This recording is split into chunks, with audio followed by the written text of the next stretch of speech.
Serving 26 schools across more than 500 square miles, Pulaski County Special School District is one of the largest school districts in the state of Arkansas. Our district strives to help each student discover his or her full potential while preparing students for life and cultivating future leaders. PCSSD continues to strengthen the relationship between its public schools and the community. Our district is committed to creating a nationally recognized school district that assures that all students achieve at their maximum potential through collaborative, supportive, and continuous efforts of all stakeholders.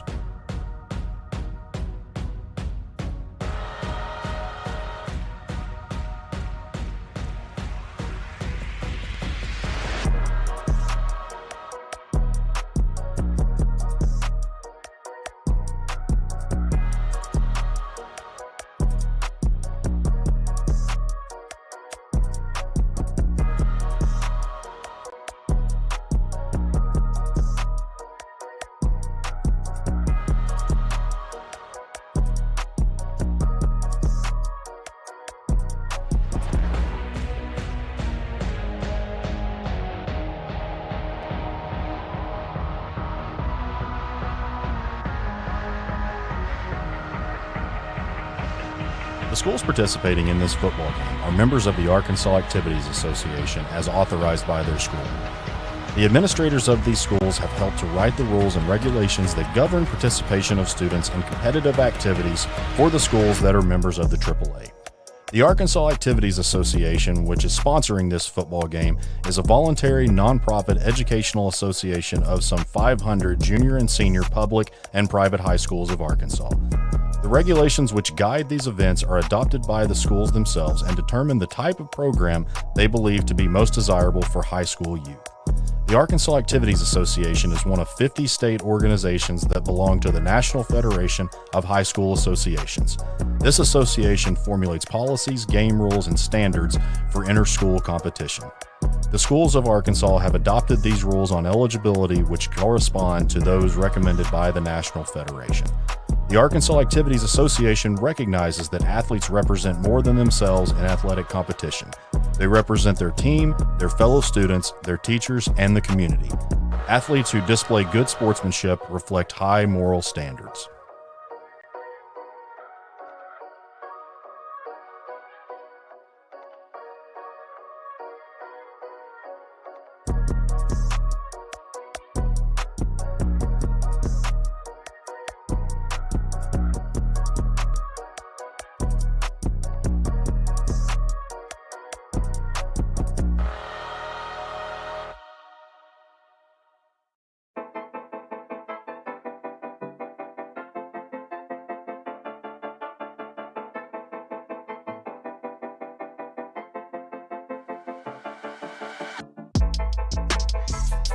Welcome, Bears fans, to another edition of Sylvan Hills Bears football on the PCSSD Sports Network, brought to you by Natural State Sports.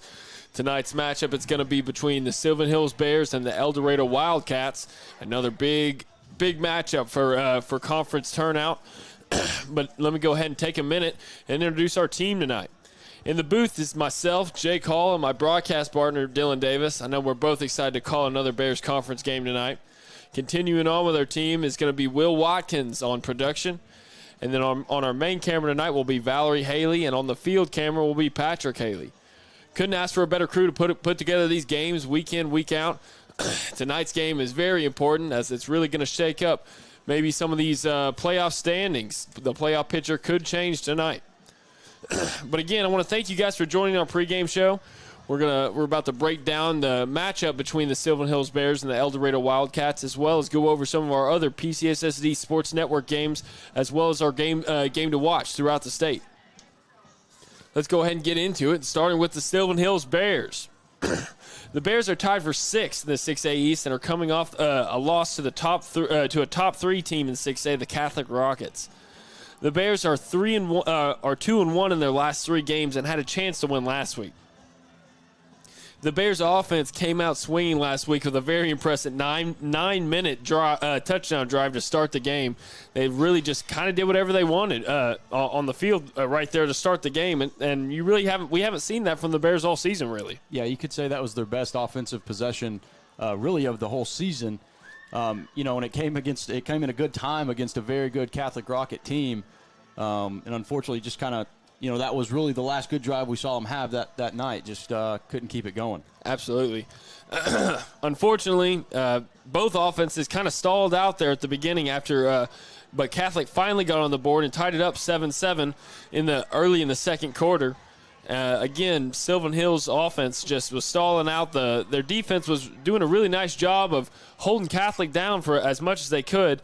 Unfortunately, Catholic finally took a lead after a costly fumble towards the other side of the field. Really put Catholic in good field position right there before the end of the half, and they took the lead 14-7 right before halftime. Yeah, it's kind of been the same story for the Bears all season long, right? When they take care of the football, when they go unpenalized, they can really play with anyone in the state. But it's the continuous turnovers and the penalties that really just hurt this football team. And unfortunately, they weren't able to avoid those last week. Yeah, those penalties will really hurt you, especially when you're going up against a team like Catholic, who's on the top of the 6A East right now. Still going forward, though, at halftime, Catholic's offense started after halftime. Their offense really just started to click. They ended up winning the game 24-14. Despite the loss, though, the Bears played pretty well. All in all, I think probably one of their better played games of the season. Yeah, coming out of halftime, Catholic, they made some good adjustments and really started to scheme open some receivers. And you saw them kind of give some trouble to the back end of the Bears. Had some people pretty wide open, but give credit where it's due for the Rockets quarterback. He kind of put the team on his back and really came out and showed some maturity to win that football game for them. At the beginning of the year, Chris Hill, he came out and said that their defensive secondary was pretty young for the Bears, and it was probably going to take some time for them to get a little bit of experience, and they'd probably start playing better, and he was definitely right about that. Last week, they had 2 interceptions, one by Jonathan Goins and the other by Pete Overton. Both of those plays really kept them in the ball game for the most part because they kept momentum on their side, and it came at just like the opportune time, one coming at the very beginning of the third quarter. Yeah, Jonathan Goins got his first start of the season last week, and he was really a welcome sight. He was all over the field making tackles, and you said he had the one interception on the night, just really played a great football game. Hopefully we see more of that out of Mr. Goins tonight. Absolutely. I'd love to see him come out and continue what he had going against Catholic. On the offensive side of the ball, though, Dylan Harris had another great performance rushing the ball, as he does week in and week out, it seems like. Harris ended the night with 103 yards and a touchdown on 22 attempts. Yeah, you're going to get a great performance out of Harris every week. He comes with his lunch pail packed, and he's a true blue-collar guy out there. Just is really fun to watch. And what's more impressive is that he does it on both sides of the ball. Defensive side, he's out there making plays, and on the offensive side, he's really just their workhorse that really just gets them those first downs anytime they need it. But I think last week it just showed that this team has just continued to improve all season, especially on the defensive side of the ball. They have a lot to build on, I think. The offense seems like they're being a little bit more consistent. They're cutting back on the penalties as much as they can. If they could just, all it takes is them to have one perfect game, and they might be able to hang with just about anybody in the state. Yeah, and they were able to do that last week without Cleo Penn. We're going to hope he's able to go this week. And you saw some of those kind of inexperienced guys make a few mistakes on the offensive side of the football, putting the ball on the ground and things like that.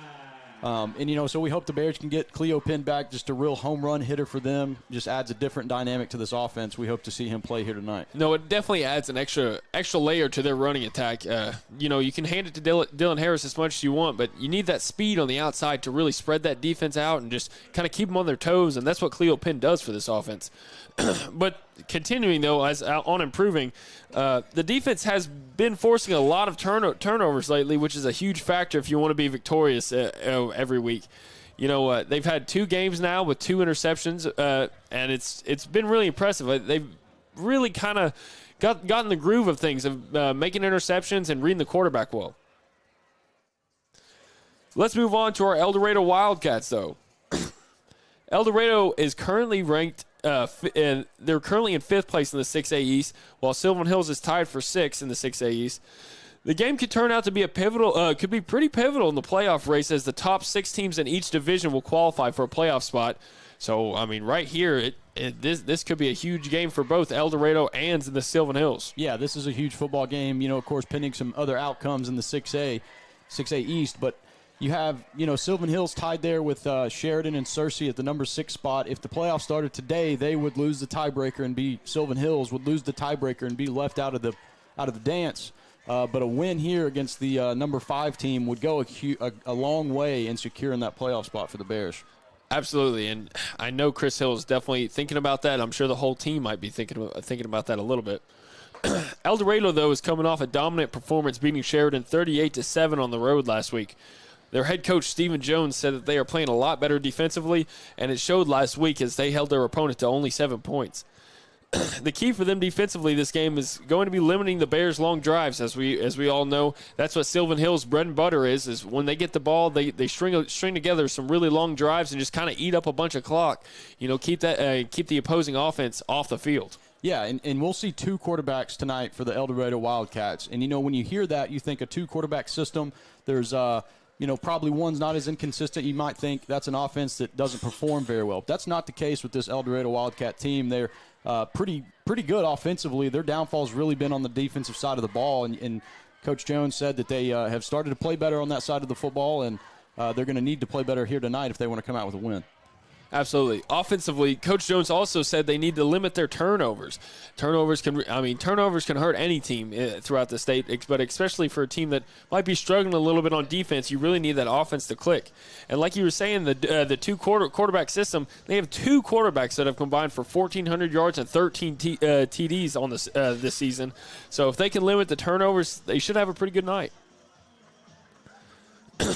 This game is also the Hootens game of the week for 6A, and El Dorado is favored in this matchup. Yeah, we're not the only one that has this one circled. Just a huge game for the entire conference, really. Absolutely. We're going to take a quick break now, but when we come back, when we get back, it'll be to our pregame show. We will take a look at our other PCSSD Sports Network matchups as well as our Natural State Sports game to watch across the state this week.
Welcome back, Bears fans. Let's take a look at our other PCSSD matchups around the state. Starting with our game of the week. The second-ranked Joe T. Robinson at the fifth-ranked Mills in Class 5A. This is sure to be just a huge matchup for the state. Joe T and Mills both moved up to Class 5A this year after previously being ranked in 4A. The last 2 seasons, Joe T has knocked Mills out of the playoffs 2 years in a row now, so it's safe to say these two teams know each other pretty well. Yeah, I mean, this might be the biggest game, in the state of Arkansas here tonight. Just 2 teams that are very talented and 2 teams that are at the top of the 5A Central right now and just ought to be a really good football game. I'm a little jealous I'm not getting to watch that one tonight, if we're being honest. Just ought to be fireworks on both sides of the football. Just really ought to be a great game. Absolutely. I know I'm excited for that one. I'm excited to watch this Sylvan Hills game tonight, but I definitely will be keeping an eye on that score for between Robinson and Mills. Joe T suffered a huge loss 2 weeks ago, losing their starting running back Noah Freeman to a broken leg. You just hate to see it. And he was just a pivotal part of their offense. Freeman was a big part of their offense, having 945 yards and 8 touchdowns on the ground. Yeah, Freeman is a great player, but they were able to win last week without him. And so, that's good to see, when a team loses such offensive production that they were able to come back. Quarterback Quentin Murphy really kind of put the team on his back, led them to victory last week. Look for more of that from the Robinson Senators tonight. Absolutely. That was against the team BB who was no slouch, but they definitely aren't at the caliber that Mills is this year. So it's going to be interesting to see what they look like against a talented team like Mills while they're missing Noah Freeman. Mills, though, on the other hand, they are undefeated on the season and looking for their statement win tonight.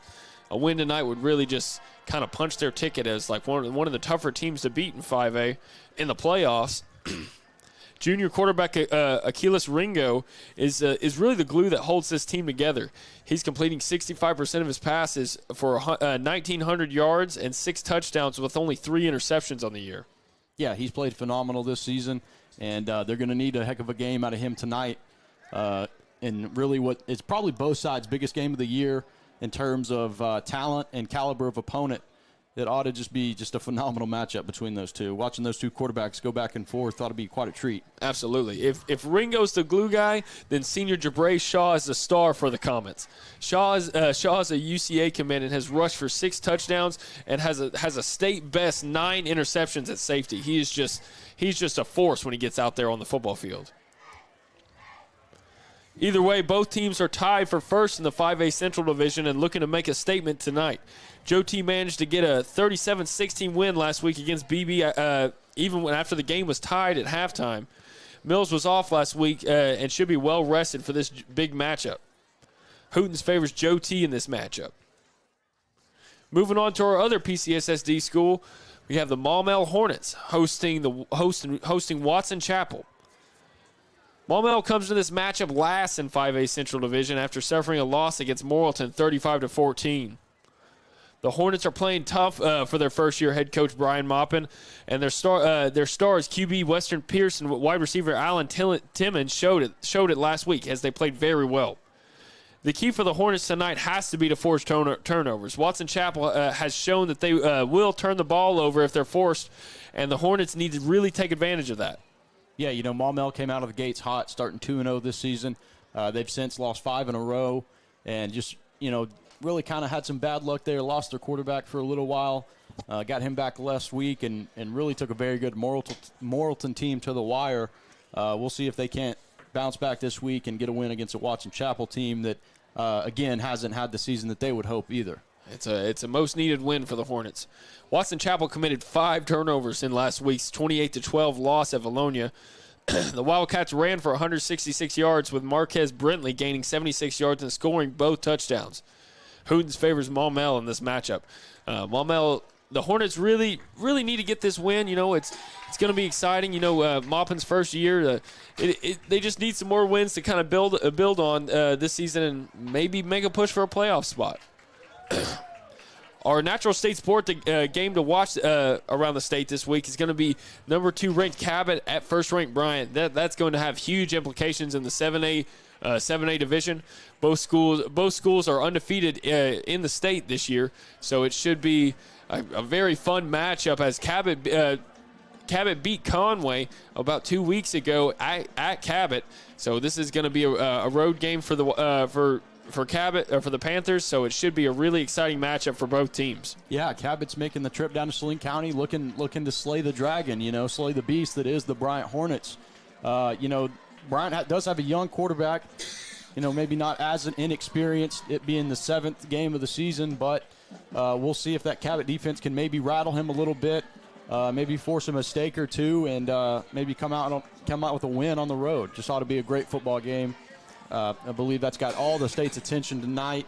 You got the big boys from Hootens there, the Buzz on the call there tonight. Just ought to be a great football game there in Bryant. If anybody's going to take down Bryant this year, Cabot is one of them, and then there's probably two Northwest Arkansas teams that might have a shot at taking down the mighty Hornets. So this should be a great game for everyone around the state, and we will keep you updated on that throughout the game. Thank you guys for joining us for tonight's pregame show. When we get back, it'll be time for our kickoff.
Welcome back, Bears fans, for this great matchup we have tonight between the Sylvan Hills Bears and the El Dorado Wildcats. A matchup that is sure to have playoff implications later on in the year. So I'm really excited to be calling this game tonight. It's brought to you by this is on the PCSSD Sports Network, brought to you by Natural State Sports. It's about time for our kickoff, but before that, we will be going live to our coin toss, I believe, as both teams are sending their captains out onto the field now for the coin toss.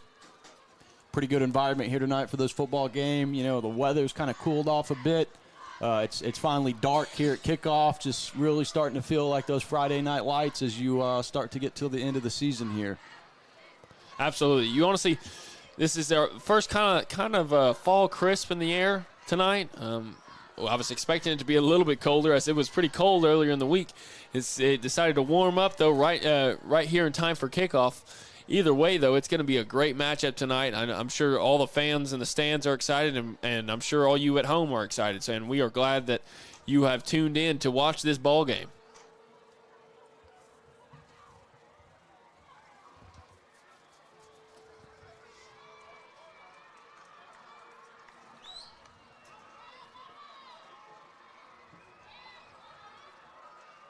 And the captains are now taking the field to decide this coin toss.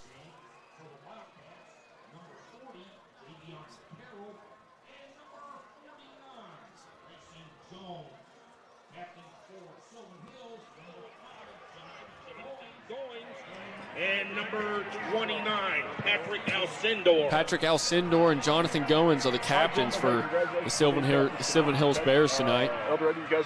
Goins really proved himself last week, and looks like he's going to have some more playing time again tonight. call? Tails? Yeah, Tails. I mean, he earned it last week, right? Heads it is. You win the toss. What would you like to do? You want the ball? Okay. Which way do you kick from? Okay. You slide around this way. Okay. And we'll tap you on the shoulder.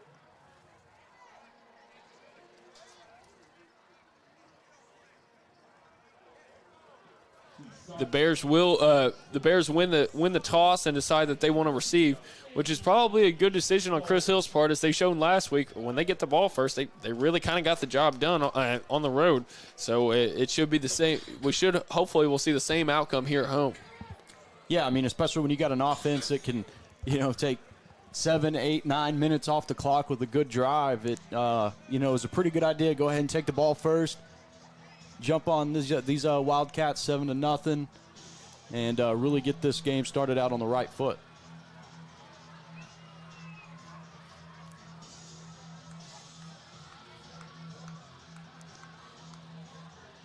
And you have the student section over there lined up outside the Sylvan Hills Tunnel.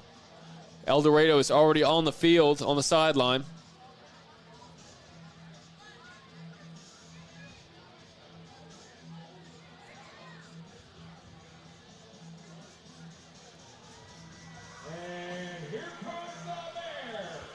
And here come those Bears running out of the tunnel behind looks like a younger squad out there, some future Bears right there. Some Bear Cubs running out there leading the way. I think we had a little pile up coming out of the tunnel there. Hope the little guys are all right. Absolutely.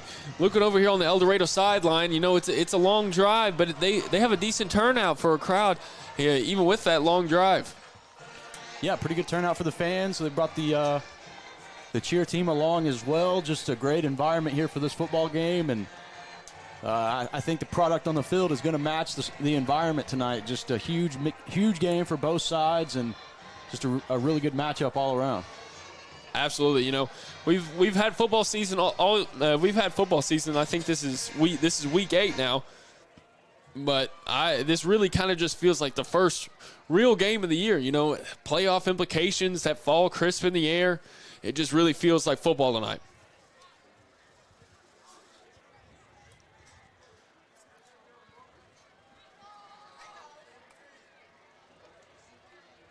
All right, football fans, the kickoff teams are taking the field, and we are about to get this kickoff underway.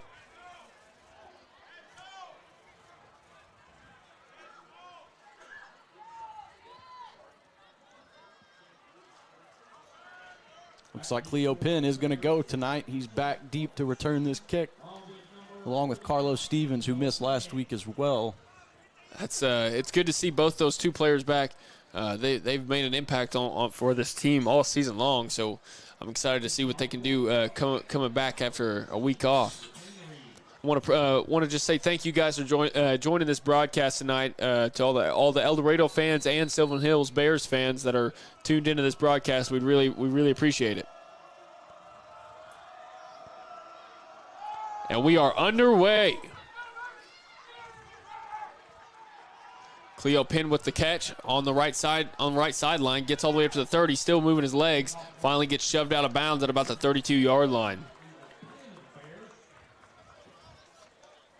That was a good return for Cleo. He really just he's pretty quick. His feet, man, when he gets those feet moving, they are just speedy. It's almost hard to see how fast he's moving. Yeah, I mean, he's got all the speed in the world, just a really talented sophomore. Just been real fun to watch this season, and he's one of those players, if you're on the opposing team, every time he touches the football, you just kind of hold your breath and hope for the best, because he can turn something into, not much into a touchdown. Just really talented football player. If you're Chris Hill, you want to see a repeat of last week's start of the game, so let's see what they can do. Tyner under center, takes a snap, hands it off up the middle. Hands it off up the middle to Dylan Harris, who manages to get about 5 yards on that play. Yeah, it's a pretty good start, right? Anytime you can pick up 5 yards on first down, you'll take that all day. We saw the Bears have some success last week when they would run the twin receiver set on the same side as the tight end. That offensive line really had some success against Catholic early on out of that formation. We'll see if they go back to that some tonight.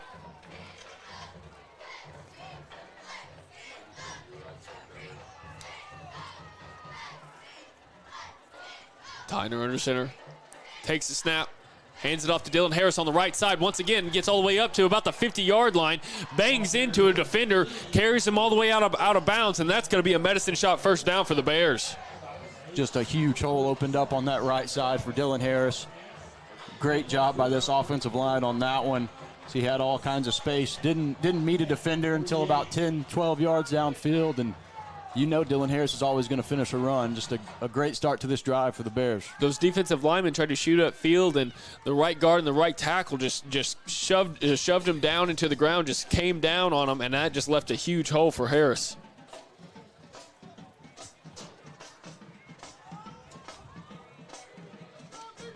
Tyner takes the snap, hands it off to Harris up the right side. A bunch of room again, all the way up to the 40. Finally gets taken down at about the 46-yard line. And that's going to be another medicine shot first down for the Bears. Dylan Harris is just having his way right now. And it's a really big help from that offensive line who's getting a great push out there. Bears going quick here. You know, it's hard to run up tempo when you have all the motions that the Bears do. So they got to be very disciplined when they try to run hurry up offense. Tyner takes the snap, hands it off up the middle to Dylan Harris, who falls forward, manages to get about 2 yards on that play, and that's going to bring up 2nd and 8. Yeah, pretty nice play defensively there from the Wildcats, able to hit Harris in the backfield. Fortunately, he's able to bounce off a tackler and get what he could and turn that into, 2 yards. Real hard-earned 2 yards right there for Mr. Harris.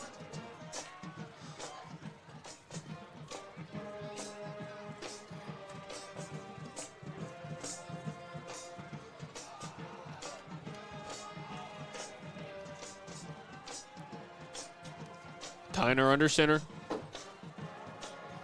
Takes the snap, hands it off to Harris on the left side, breaks the tackle, and he finally gets hit and stood up after about a 3-yard gain right there. And that's going to bring up a 3rd and 5. The Bears' first 3rd down of the night. Let's see what they decide to do. Again, Dylan Harris got hit in the backfield and was able to break a tackle to turn it into a positive gain. Bears have got to do a better job up front getting that initial push. Give Mr. Harris a chance.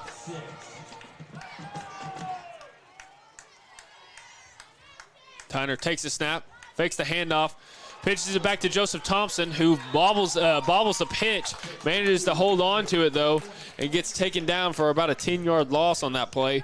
Ball's going to be at the 40-yard line for a 4th and 15.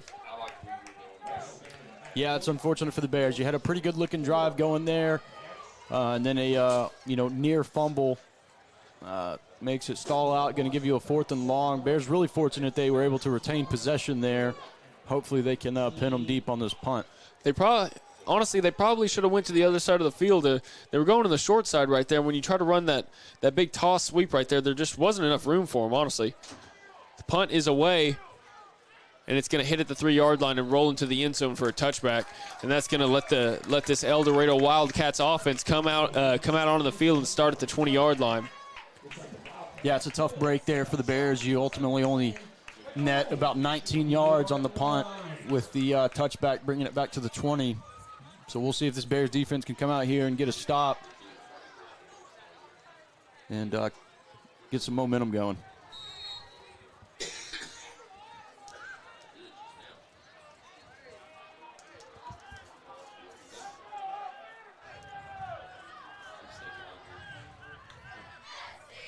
Elliott with the snap, hands it off to the running back, number 1 on the left side. He breaks a couple tackles and gets a good gain out of it. That's going to be an 8-yard gain for the Wildcats right there, and that's going to bring up a 2nd and 2. Yeah, and that's too much on first down if you're the Bears. So important to win on first down on both sides of the football. So you say, well, what's a win? And I would say anything less than 4 yards on first down on defense is a win, and you give up 7 right there, sets up 2nd and short. Elliott takes the snap, hands it off to Plumer up the middle, and he's going to be tackled short for about a 1-yard gain right there. Not much going on that play as the defense really stood tough right there, and now it's going to be a 3rd and short. And we'll say no gain on play to bring up 3rd and 3. 3rd and 3 now.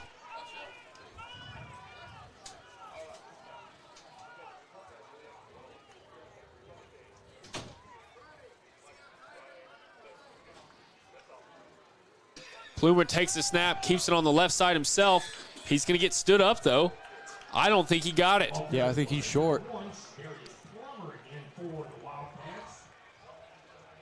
Going to be an important 4th down early on in this game.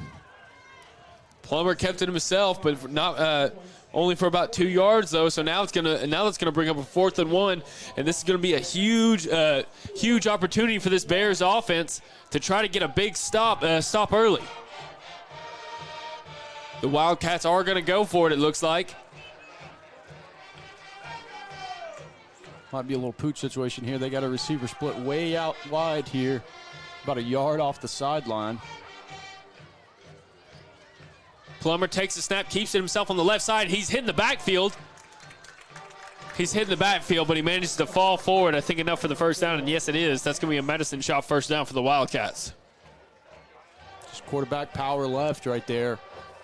That's what we're going to see from this El Dorado offense. Plummer, he's more of the runner, and then they'll bring in 10, John Elia here. He's more of the thrower.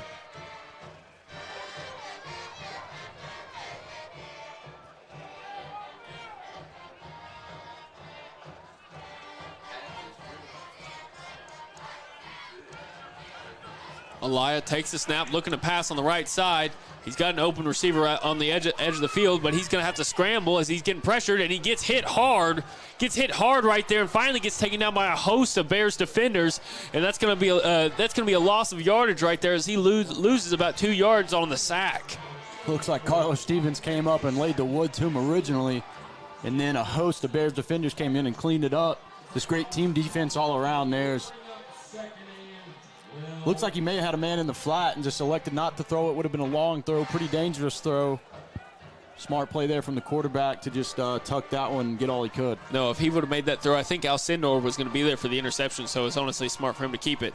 He does a quick jet sweep over to the right side, but as a flag comes out, probably going to be holding. He's still in bounds, finally gets shoved out of bounds after getting about 11 yards on that play. I thought they were going to blow the whistle after he got the about 5-yard gain right there, and he just managed to squeak down that sideline.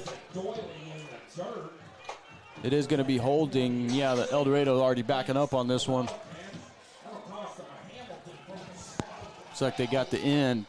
Just hooked him a little bit. Big break for the Bears there to put the Wildcats back in second and very long.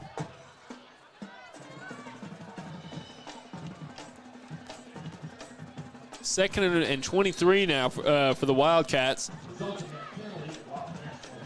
If you're this Bears defense, all you're thinking is make sure you don't let them get a big chunk of yards right here.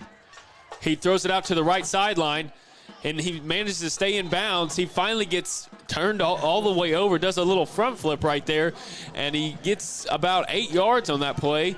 Either way, or about 10 yards on that play. Now it's going to be about 3rd and 14.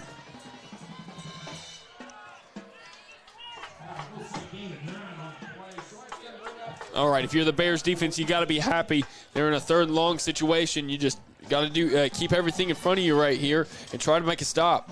Yeah, you almost have to get off the field here in this 3rd and long. Like you said, keep everything in front, come up and make a tackle, then force a 4th down. Elliott takes the snap, looking to pass left. It's a screen pass, bubble pass, and it's going to be all the way to the left side. Makes a couple men miss, and he's got to have enough for the first down. Gets all the way to the 40, to the 35. Finally gets taken down, and I think that's going to be a face mask call to top it off right there at the end and tack on another 15. Yeah, pretty well-designed screen pass right there, the tunnel screen. Bears had a couple chances to make the tackle and just weren't able to. Man, looks like he had eyes in the back of the head there as he made Carlos Stevens miss and turns it into a very big gain for El Dorado. We'll see what the call is. And it is a face mask on the Bears, and that's going to tack on another 15. That was, honestly, they were in decent position right there to make some tackles. You saw a couple bad angles there as he was running towards the sideline. A couple bad angles from a few defenders on that play, but after you have a couple missed tackles like that, it's just not going to work out for you.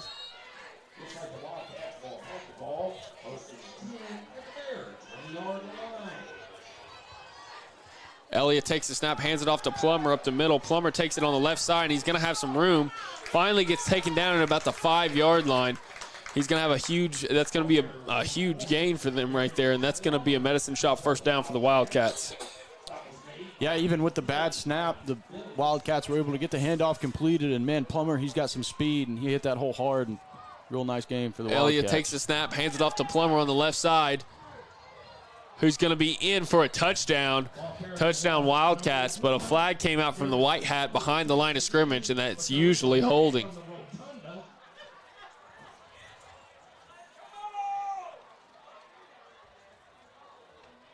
Holding on the Wildcats, and that's going to push them back 15 yards and turn this into a first and goal when they have about 20 yards to go until they hit pay dirt.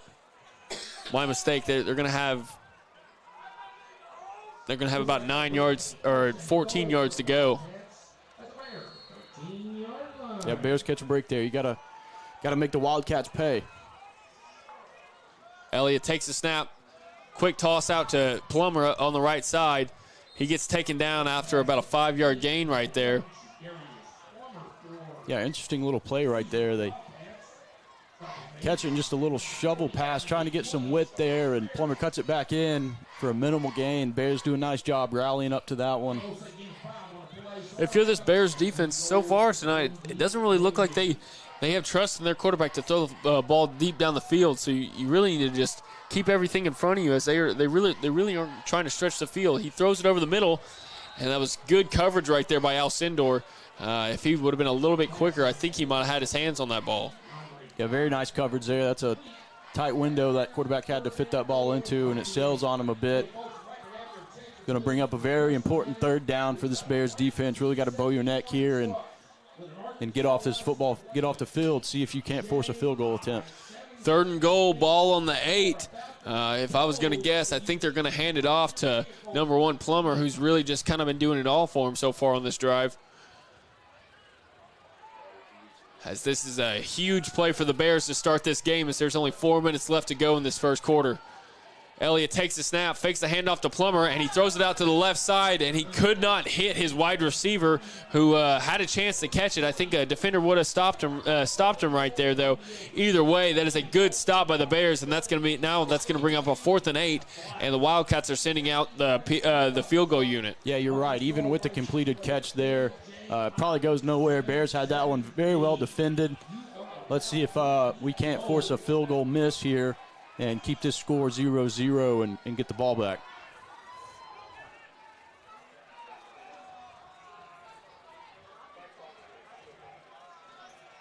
Snap is good. The ball is up. And it hits the post and bounces off, and that field goal is going to be no good. What a break for the Bears. They just bend don't break. We say it all the time, and that's exactly what they did, and it paid off for them right there as it hits the upright, and it is no good. So far, the MVP for the Bears is the goal post. Just great stand right there by the defense to force the field goal attempt, and you never know how that's going to go on the high school level. Bears are going to get the ball back here with a little bit of momentum, and hopefully they can turn it into some points. Ball's at the 20-yard line. Tyner's about to get under center. Tyner under center. Takes the snap. Keeps it himself on the right side, and he's going to be hit hard by 2 Wildcat defenders. He really just had nowhere to go right there. Yeah, again, you got a ball carrier getting hit in the backfield. Offensive line just got to do a better job on the snap of getting their blocks and getting their assignments. I want to thank you guys for joining this broadcast. If you're enjoying it, go ahead and hit that thumbs up button, and maybe hit that subscribe button as well. We'd really appreciate it, as well as doing that with all of our other PCSSD sports networks.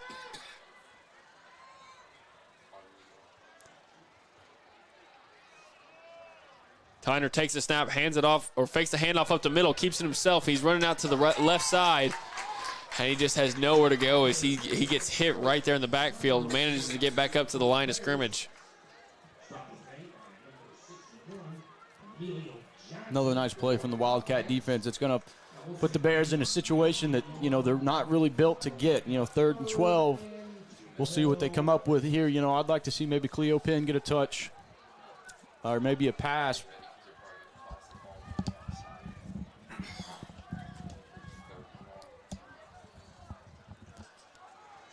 After your defense makes a good stand, they get a little lucky with a missed field goal. You really want to try to get this first down. Hunter takes the snap, fakes the handoff, pitches out to Cleo Penn on the right side. Penn cuts it up, but he gets tripped up in the backfield. That was just a good job. By that Wildcat defense to get in the backfield and trip up Cleo Penn, who we know when he gets going, it's hard to stop him. Yeah, again, another missed block there, and allows the Wildcats to get into the backfield and make the play on Penn before he can really get going, and the Bears are going to have to punt here on 4th and 12.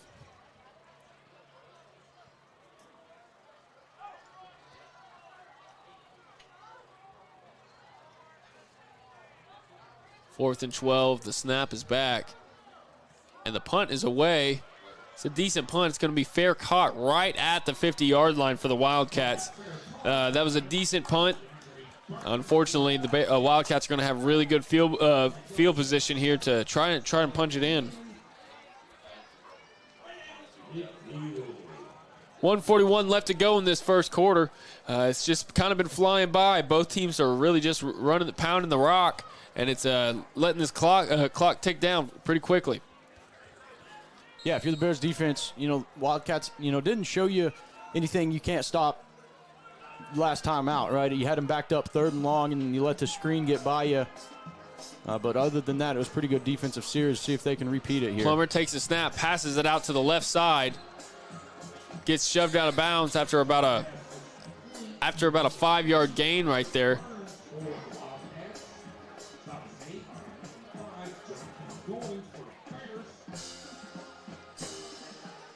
Five-yard gain right there. Now that's going to bring up a 2nd and 5. That was an interesting play as Plummer seems to be like their do-it-all guy. He faked a run right there and threw a quick pass out to the left side. Yeah, a little swing pass, keep the defense honest just so you can't key on him being a run play every time. Elliott takes the snap, hands it off to Plummer up the middle. Plummer's just moving those legs. He is a tough runner, and he gets all the way up to about the 39-yard line for a Medicine Shop first down for the Wildcats.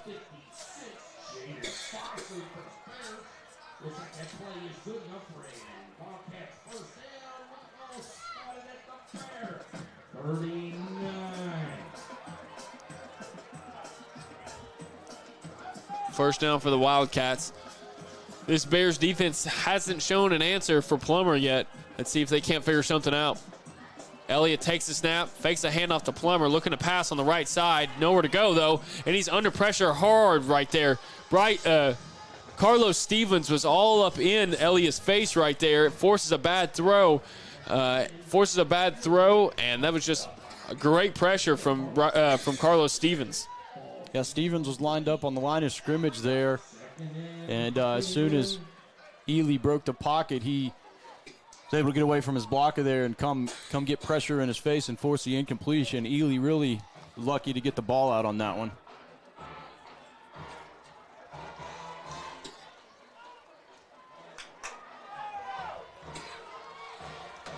No gain on that play as a host of Bears are going to be right there to stop Plummer. And that's going to bring up a 3rd and 10 now. Yeah, they ran that little outside toss play again. Bears were ready for it that time. Going to force an important 3rd and long again.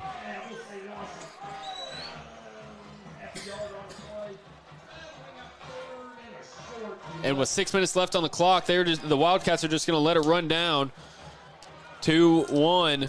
That's going to be the end of our first quarter. We will be back with more Bears football on the PCSSD Sports Network, brought to you by Natural State Sports. Thank you for choosing your local hometown pharmacy. I'm Chrissy Barr, owner and pharmacist of the Medicine Shop of North Little Rock, where you're not just a number, you're part of the family, even your pets. Here at the Medicine Shop of North Little Rock, we offer several services to assist you with your daily prescription needs. We offer MedSync for easy refills, Dispill packaging for those taking multiple meds and for kids taking meds at school, And of course, all of this with no long lines or wait times. You can have your prescription filled while you wait. Come see us at the Medicine Shop of North Little Rock, located at 3836 John F. Cave Boulevard, or call us at 758-1010 to speak with a pharmacist about your personalized needs.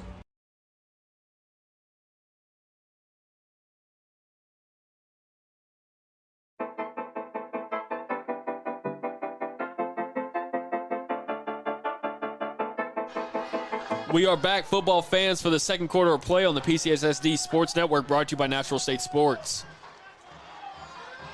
And we have Plummer back at quarterback to catch the snap, takes the snap, hands it off to the running back up the left side. He's got all sorts of room, and he's going to break a couple tackles, and he gets away from more defenders all the way up to about the 10-yard line before he falls down.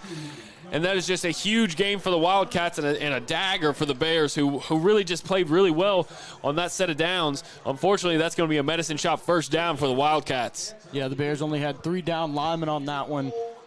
And the outside backers really got to do a better job of forcing that back inside. Unfortunately, running back breaks contain and turns it into a big gain for the Wildcats. They were definitely expecting pass on that play. Plummer takes the snap, keeps himself on the left side, staying behind a blocker, really patient running, and he's into the end zone for a Wildcat touchdown. That touchdown is going to be brought to you by Dio Vanucci with Cornerstone Home Lending. That was some patient running by Plummer. He is definitely the star of their offense, and he is really just getting after it tonight. Yeah, just very well blocked right there by the Wildcats.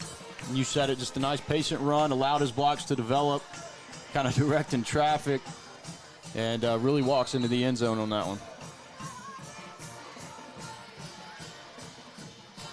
Snap is bad for the point after attempt. And he tries to throw it for a 2-point conversion. He picked the holder picked it up, tried to toss it into the end zone for a 2-point conversion, throws it over the intended receiver though, and so that is going to be an incomplete pass, no good for the 2-point conversion.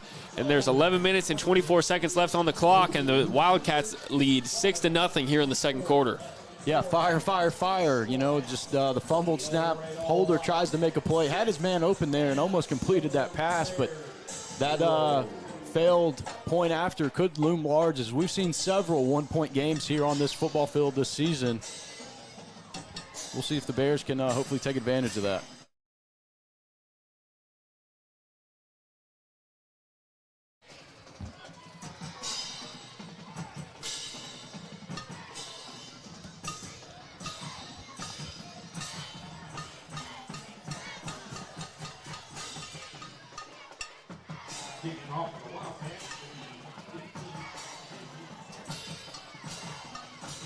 That was just a good drive by the Wildcats right there. The Bears really didn't have an answer for Plummer, so if they want to win this ball game, they're going to have to figure that out.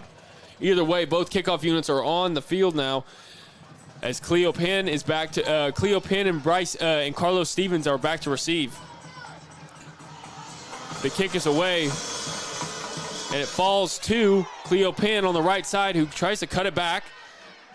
And he's not going to be able to break any tackles, though, as he's going to be taken down short of the 20-yard line at the 15, and that is where this Bears offense is going to start the ball game. Yeah, Penn got to do a better job of just getting north and south there and picking up what you can. Tries to turn it into a big play and ends up losing a couple yards. 15-yard line. See if this Bears offense can't pick them up. All right, if you're Chris Hill, you really need a good drive out of your offense, as you haven't seen it. You haven't seen it yet. You really need to get them moving. Hands it off to Dylan Harris up the middle. Harris is just turning those legs. He's really doing all he can to try to get this offense moving, and he manages to get a good 4 yards out of that play. It was tough running, as he was hit right at the line of scrimmage and then just kept getting hit all the way up for a 4-yard gain. Yeah, tough running right there. Even pick up those 2 yards. Just this Wildcat defensive line is really making themselves known here early in this football game. It's really causing problems. It's causing problems for the running attack for the Bears tonight. Tyner under center. Takes the snap. Pitches it back to Joseph Thompson on the left side, who's got all sorts of room, cuts it up, and he turned on the Jets right there for a really big gain right there. Gets all the way up to the 40-yard line for a Medicine Shop first down for the Bears. Yeah, very well blocked there from the Bears on the left side. Thompson had all kind of room, and you saw the speed, right? When he catches the football clean, he can really be explosive with it. Does a very nice run for the Bears to set them up for a 1st and 10. You know, Thompson, he's not too shifty, but when you get him going north and south, he just turns on those jets and really can burn you.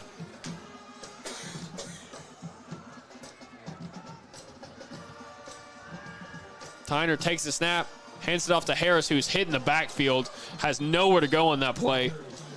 They were just expecting run all the way, and I don't know how they got back there so freely. Either way, that's going to be a loss of 3 right there, and now it's going to be 2nd and 13 for the Bears.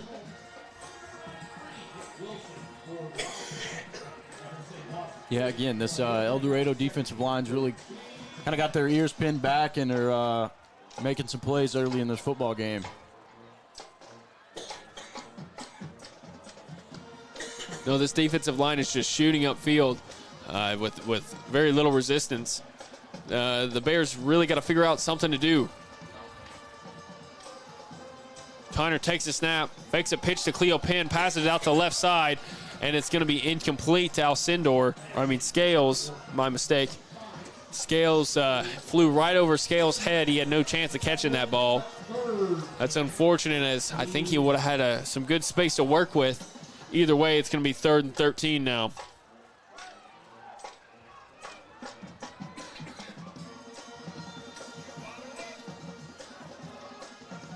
I think they're going to get El Dorado for offsides here, a neutral zone infraction. Yeah, if you're the Bears, I mean, the Wildcats have 6 men on the defensive line of scrimmage. Got to do something down the field to, at least pose some sort of threat to this defense. Right now, they're crowding the line of scrimmage hard, just really geared up against the run. Got to show them a different look. You know, that was a lucky break right there to at least get 5 yards.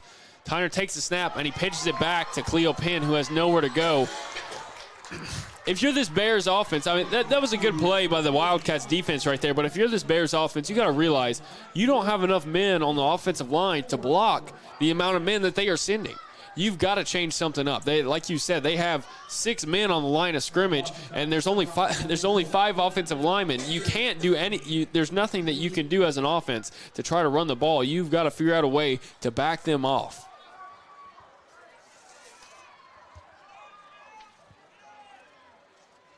Yeah, Ford there for the Wildcats just saw motion his side and shot out like a cannon. The punt is away. Burns back to catch it for the Wildcats, and he fair catches it at the 35-yard line, and that's where the Wildcats will begin their drive. Looks like he'll set up shop first and 10 at their own 35-yard line.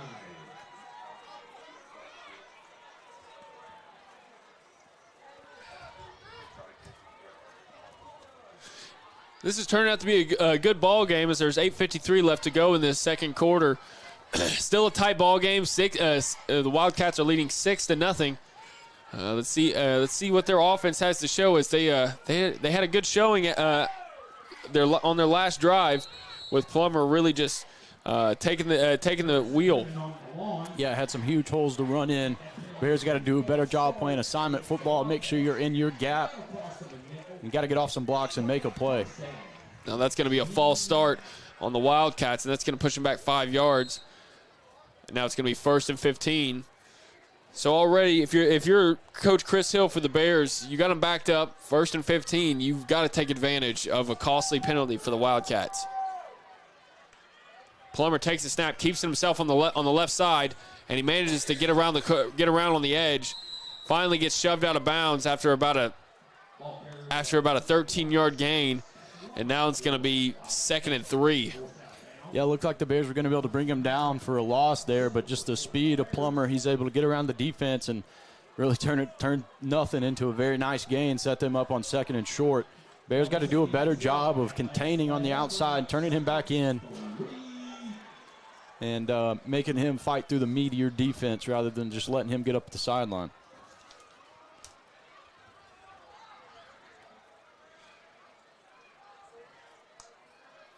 Ely takes the snap, hands it off to Plummer up the middle. Plummer still breaking tackles, gets all the way up to about the 46-yard line, and that's going to be a medicine shot first down for the Wildcats. Well, I really appreciate you guys tuning into this broadcast. If you wouldn't mind hitting that thumbs up and subscribe button, we'd really appreciate it. Also, make sure to tune in for our Akel's Carpet One halftime show, where we will be recapping the first half of this ball game, as well as catching you up on our scores around the state for our PCSSD matchups. Ely takes the snap, hands it off up the middle of the running back. Nowhere to go, though, as Keyshawn Jones and Jaden Foster were there to make the tackle for and they make a tackle for loss as he loses 1 yard on that play. Yeah, great job right there by Keyshawn Jones and Jaden Foster. We've seen that from those two all year long. Just a real force on that defensive line for the Bears. They were able to get off their blocks and make a negative play for this defense. See if they can string a couple good plays together here and get off the field. Ely back to take the snap. Takes the snap, fakes it. Oh, he hands it off, but the ball's on the ground. He manages to fall right on top of it, though. That was a lucky break for the Wildcats as that ball fell right in front of a host of Bears defenders right there. Nobody was able to fall on it, though. The Wildcats retained possession, and now that's going to bring them third and 10 for the Wildcats. Man, that's kind of how it's going for the Bears all season, right? Just a unlucky break. That ball bounces right back to the running back. He's able to fall on it. But it is going to bring up third and long. Good chance for the Bears here. It's going to be Plummer in the backfield to take the snap. He hands it off to the right side, and of course, number 3 is going to have all sorts of room.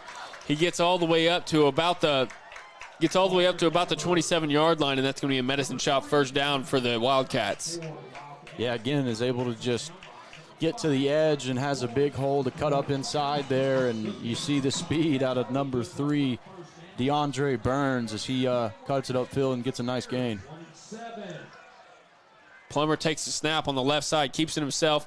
He's running, and he gets taken down by Dylan Harris, and that is exactly what you want to see if you're this Bears defensive coordinator. Dylan Harris needs to take control of this defense because the Wildcats are really just doing whatever they want. When they stretch the field and try to get outside, nobody's able to stop them, and that's how they've gotten most of their first downs tonight.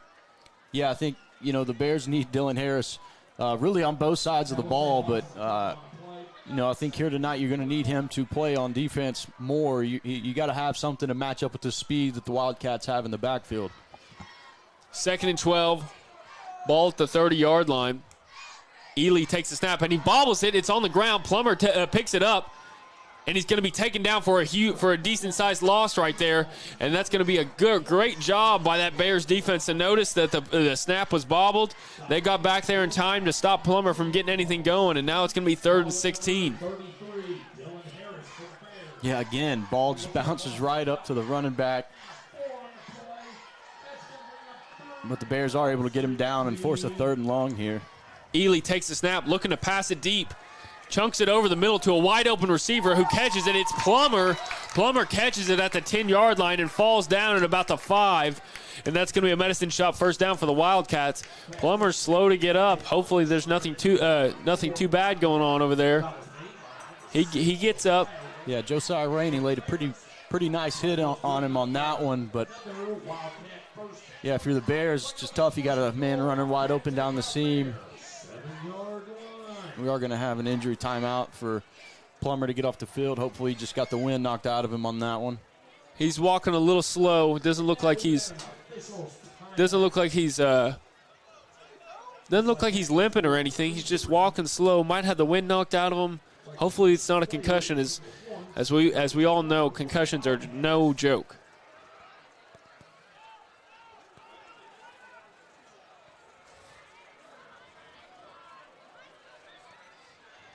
Yeah, he's waving off medical attention. Hopefully he'll be all right and be able to get back into this football game for the Wildcats. You don't want to see anybody get injured out here, that's for sure. Ely takes the snap, hands it off up the middle. Hands it off up to the middle of the running back who gets a good 6-yard run right into the end zone. That's going to be a touchdown Wildcats, and that touchdown is brought to you by Dio Vanucci with Cornerstone Home Lending.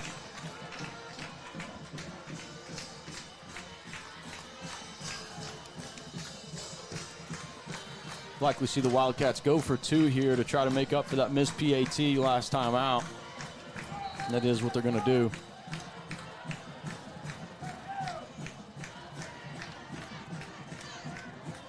Some confusion for the Wildcats here.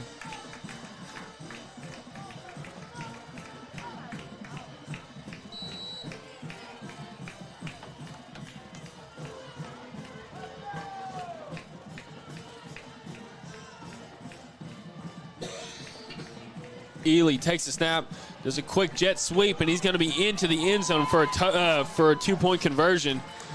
That was a good play drawn up by the Wildcat coaches right there, as it works to perfection. And now that's going to make the score 14-0 Wildcats with 5 minutes and 12 seconds left to go on the clock. Yeah, and I mean, if you're, it looks like we're going to get an illegal procedure on this one.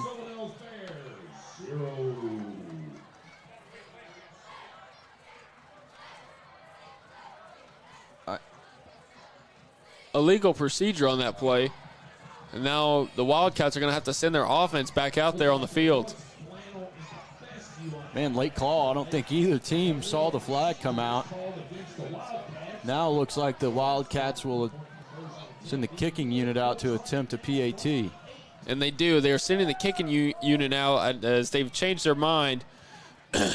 They previously converted that 2-point conversion, called back for a penalty, and now it's time for a PAT for the Wildcats.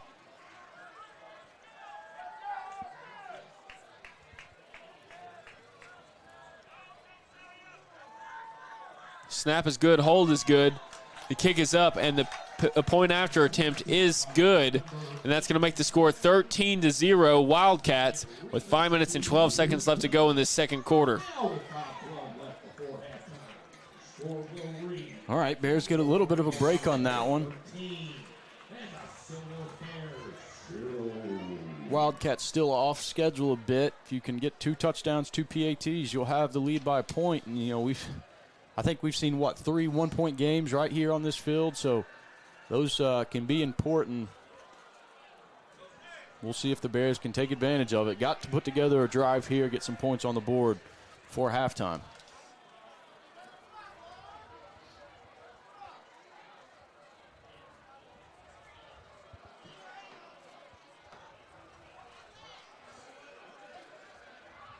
You know, the Bears were moving the ball pretty well on their first drive, but since then just hadn't had much going for them offensively. 5 minutes and 12 seconds to go in the half. There's plenty of time for the Bears to get something going, to get a score before half. But you'd like to see a little, you know, maybe something more side to side and vertically to stretch this defense as they're kind of teeing off on the inside run at the moment. Got to give them something else to think about.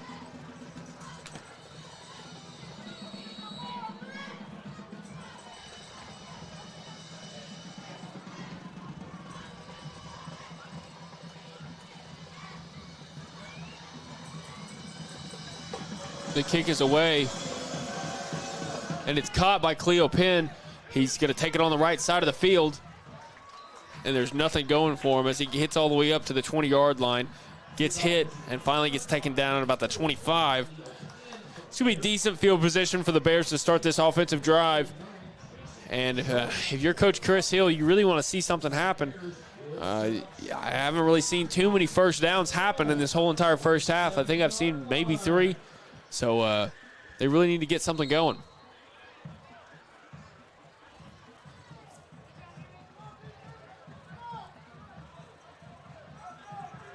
Tyner takes a snap, hands it off to Harris up the middle, and he's going to have.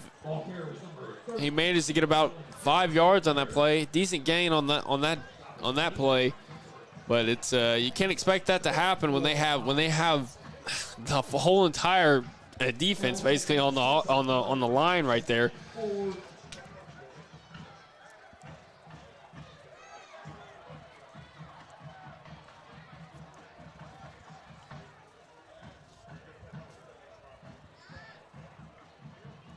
Tyner takes a snap, hands it off to Harris up the middle again, who gets about 3 yards on that play, and that's going to bring up 3rd and 1.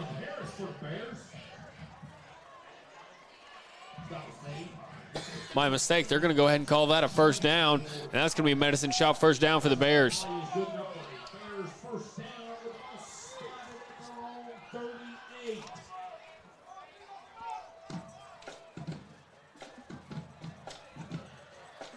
4 minutes and, 8 seconds here to go in the game. Still plenty of time for the Bears. You know, if I'm Coach Chris Hill, I don't think I'd mind going into halftime and just getting a touchdown to end the half. As he handed off to Harris up the middle, who gets about a 1 yard gain on that. Gets about a 2 yard gain on that play, and that's going to bring up 2nd and 8.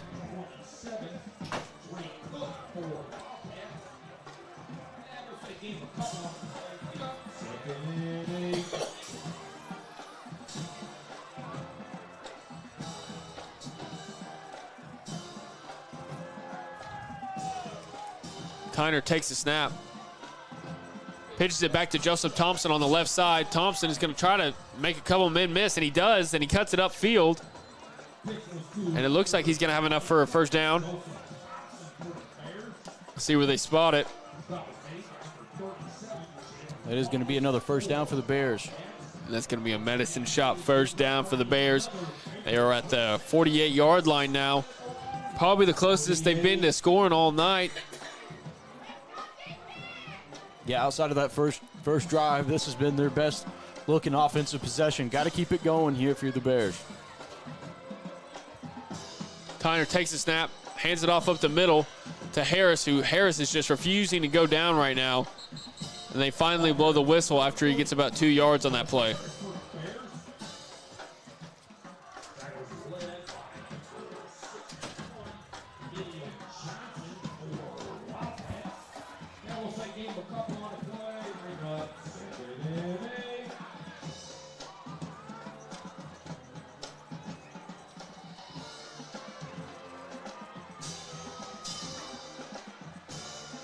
Tyner takes the snap, looking to pass on the left side. He has an open receiver, but he overthrows his man as Cleo Penn was wide open at the 30-yard line.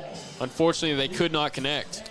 Yeah, Cleo Penn quit running on that one and saw that ball a little too late to make the adjustment. It's going to sail over his head. Then Tyner took a big hit on that one, got up a little slow.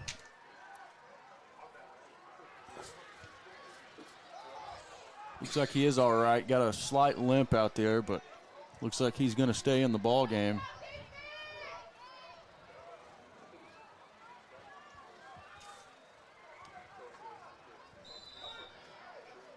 And we've got a timeout. It's going to be a Sylvan Hills timeout as they want to talk it over, because they are up against a 3rd and 8 now at about the 50-yard line.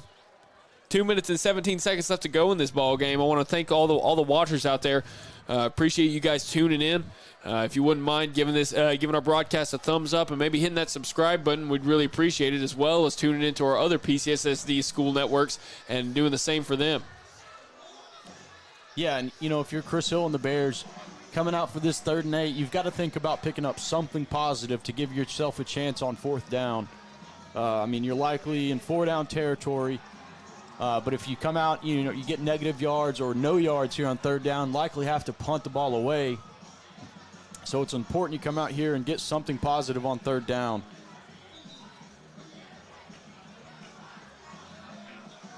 If you can try to at least get close to that first down marker, maybe make it 4th and short.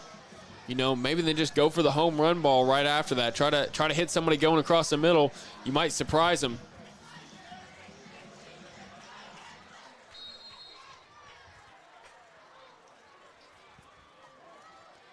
All right, the offense and defense back out on the field.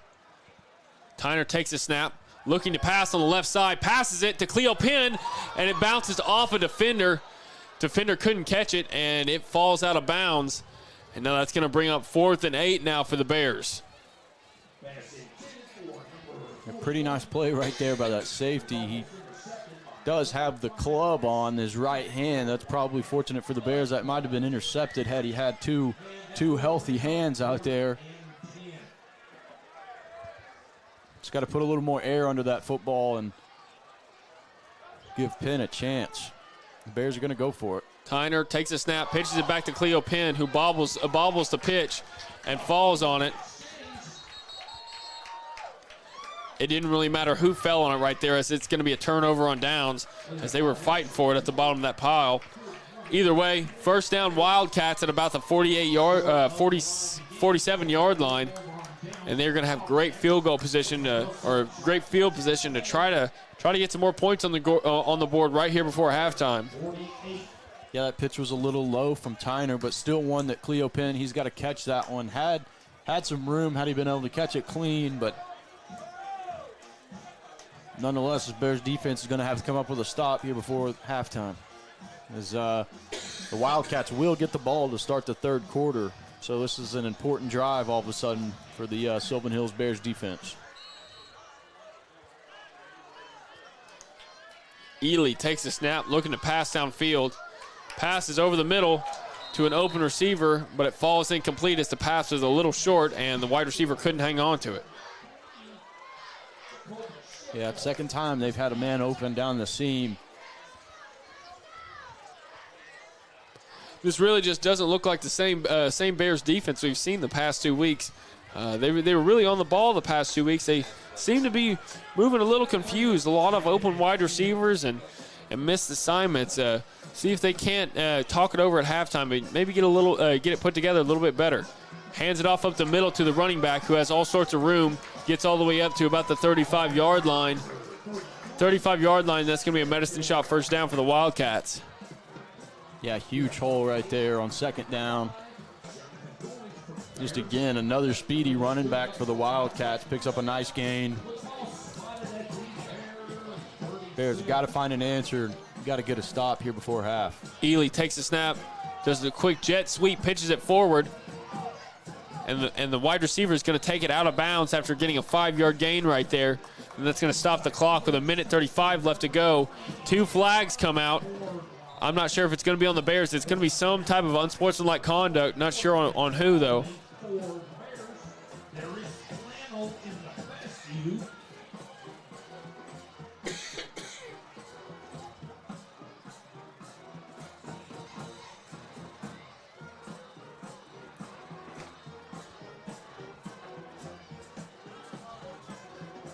I'm thinking it might be unsportsmanlike conduct on the Wildcats, as there was a discussion after the play was over. Both players' hands on the chest. The Wildcat player might have threw a little extra swipe there after they separated themselves. Yeah, we'll see. The only question here is if they're going to be offsetting or not. Definitely going to get an unsportsmanlike call. You see offsetting a lot in these situations, but we'll see what they come up with here.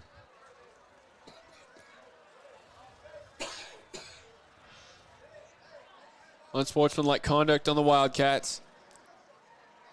And that is going to push them back. Looks like the penalty was a dead ball versus foul against the Wildcats. That'll cost them a Hamilton and a Lincoln from the end of the play.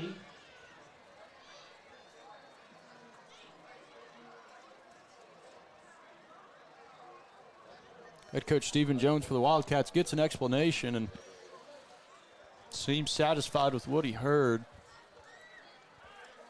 Going to bring up second and long for El Dorado.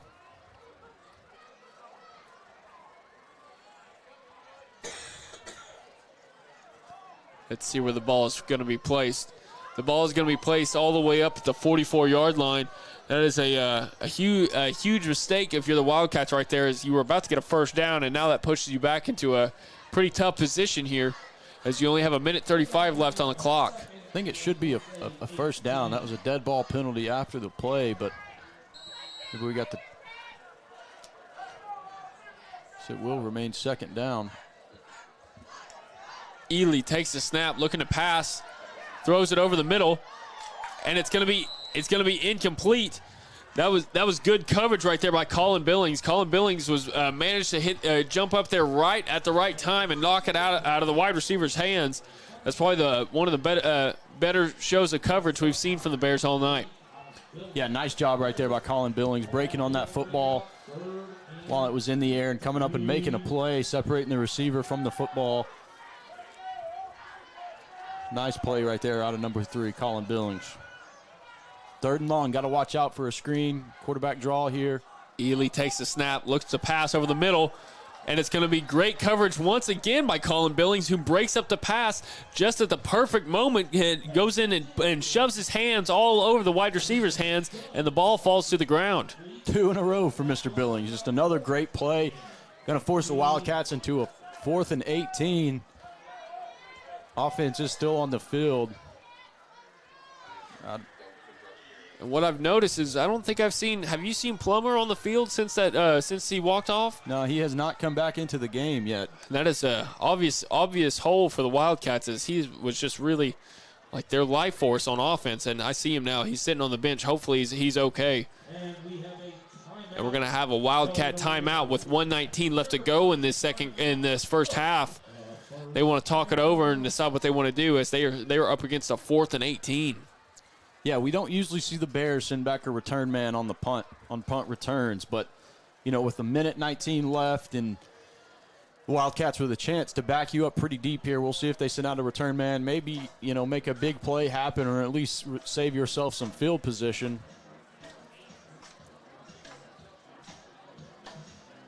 Which I didn't see where the play clock was, but that easily could have just been the Wildcats trying to drain as much clock off as they could.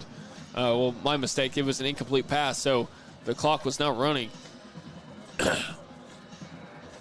Maybe the Wildcats might try to go for it here. Maybe they have a lot of faith in their defense that they can get a stop if the Bears try to get a little wild and try to get to the end zone.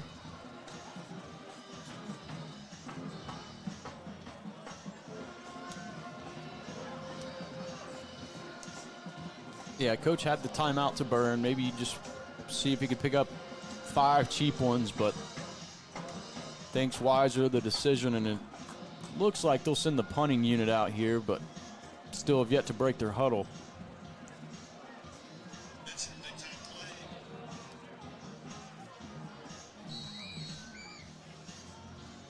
All right, the Wildcats do decide to send their punting unit out onto the field, it looks like. Bears in a punt save situation.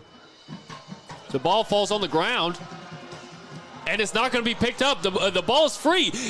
Carlos Stevens picks it up all the way at the 20, the 15, the 10, 5, touchdown Bears. What a wild play. The punter could not hold on to the ball, gets smacked by a Bears defender, and Carlos Stevens picks it up and takes it all the way to the end zone. Wow, what a play. Great job, Carlos Stevens, picking that ball up, keeping those feet moving. That touchdown's going to be brought to you by Dio Vanucci with Cornerstone Home Lending. Yeah, the punter was really fortunate to even get off some sort of punt there. Really incredible that he did. That's one that he's got to fall on. Just take the turnover on downs, give your defense a shot. But it otherwise turns into a huge play for the Bears. Carlos Stevens on the scoop and score. It's a huge play for the Bears here before half.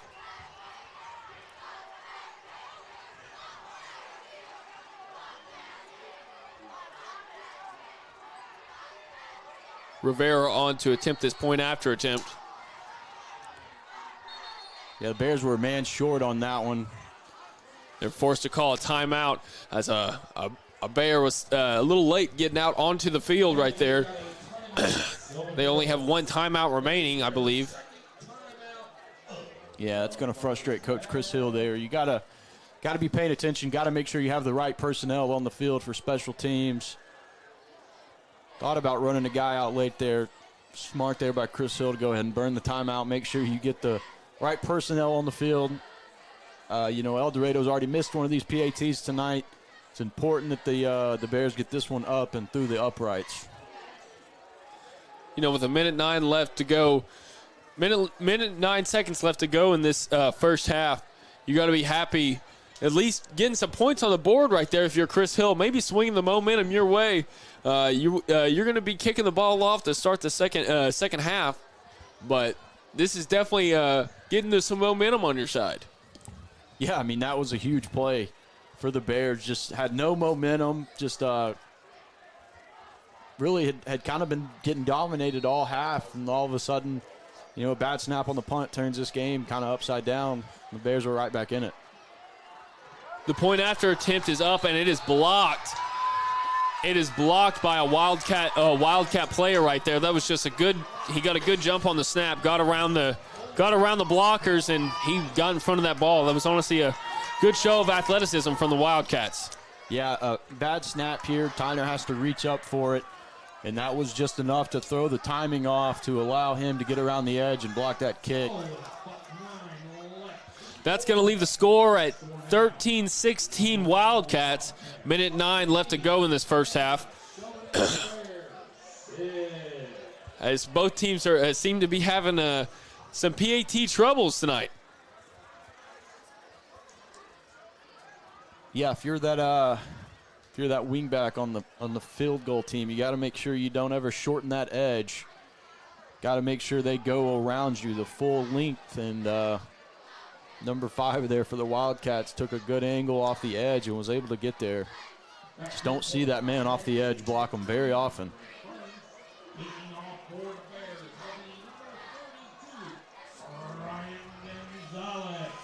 42, Brian Gonzalez on to kick the ball off here. His first time kicking it off all night. The ball is away. It's going to be a good kick by him, but it's going to go out of bounds, unfortunately. Rolls out of bounds, and now the Wildcats will get the ball about the 35-yard line. Yeah, that's the last thing you needed right there on the kickoff. Give them good starting field position with a minute 9 left in this half. Head coach Stephen Jones for the Wildcats, he's been playing fairly aggressive tonight. I wouldn't be surprised if he comes out here and really tries to get a score here. Looks like he's going to make him kick it again, wants to give his kick return a chance. Which I've seen this pay off for other teams before. Let's see if it pays off here for Coach Stephen Jones.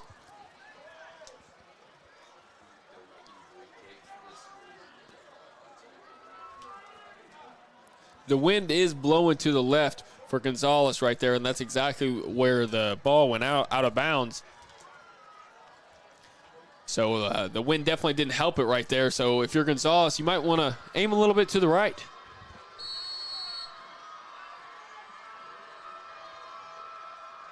The kick is away. It's going to hit the ground early. Roll back into a return man's hands.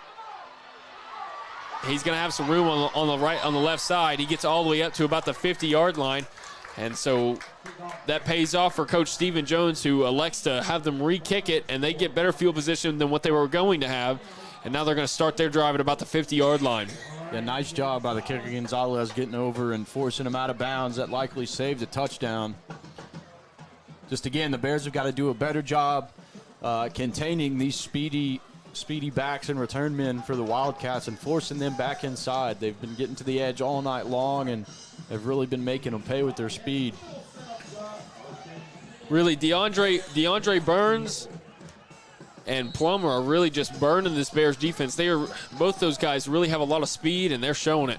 Plummer is back in the game. That's good to see for the Wildcats. Ely takes the snap, looking to pass. It's going to be a screen pass, but it's going to be knocked down by Kanye Williams. That was good job, Kanye Williams, by getting up in the air and getting those big paws up to knock that ball down.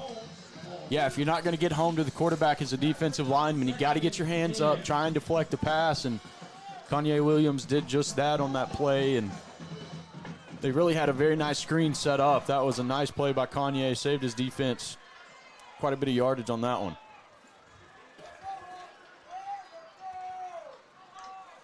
Ely takes the snap, fakes a pass, hands it off up the middle to Plummer. Plummer's carrying some defenders, gets all the way up to the 40-yard line. And that's going to be a Medicine Shop first down for the Wildcats, I believe. It is. It is a Medicine Shop first down for the Wildcats. Ball at the 40-yard line, and they're going to run a hurry-up offense here. Ely takes the snap, pitches it to the right side to Plummer. Plummer gets taken down. Gets taken down by Jaden Foster right there for a minimal gain of only 1 yard. And now it's going to be second and 9. 35 seconds on the clock. Clock is running. Wildcats do have 2 timeouts. They don't elect to use one there. Ely takes the snap, looking to pass on the right side, passes it over. The receiver makes a man miss, and he gets taken down by a shoelace right there by Josiah Rainey. Josiah Rainey with a good open field tackle to honestly stop a touchdown. And now the ball's going to be at about the 25-yard line for this after that medicine shot first down. And the Wildcats, head coach Stephen Jones elects to take a timeout.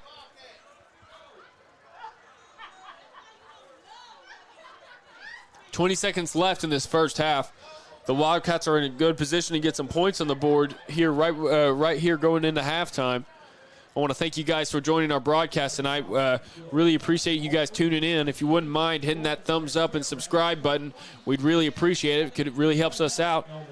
And also join us for our Ankles Carpet One halftime show, where we will be recapping the first half of this ball game, as well as going over the scores of our PCSSD matchups around the state and our Natural State Sport game to watch around the state.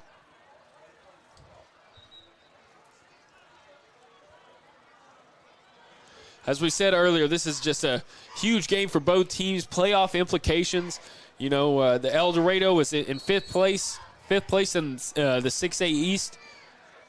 This is, and you know, the top 6 teams get into the playoffs, and Sylvan Hills is 6th in the 6A East. So this is just this could have a lot of playoff implications leading into the playoffs.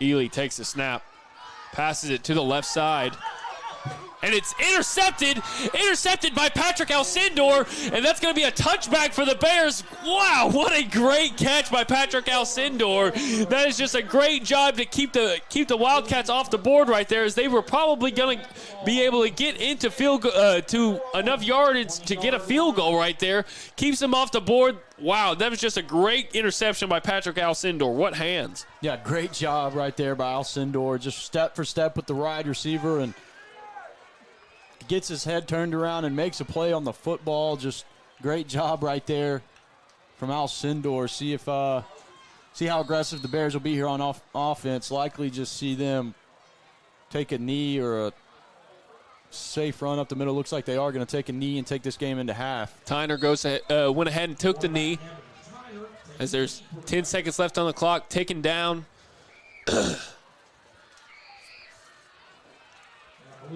2-1.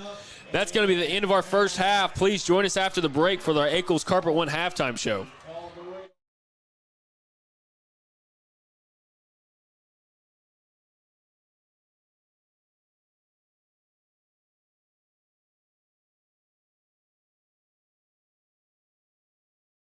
It is the grand opening sale at Ankles Carpet One. Get up to 50% off store-wide with payments as low as $40 per room per month. Plus, get your sales tax paid.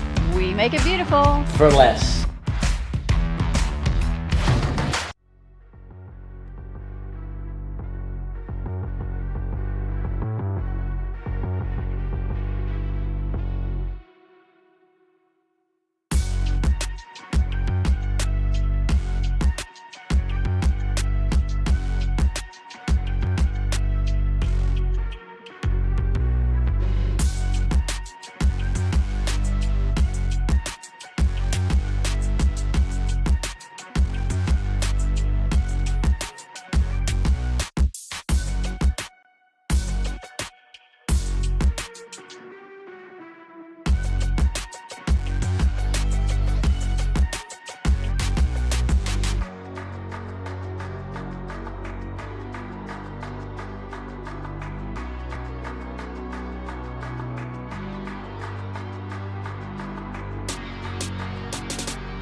It is the grand opening sale at Ankles Carpet One. Get up to 50% off store-wide with payments as low as $40 per room per month. Plus, get your sales tax paid. We make it beautiful. For less.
They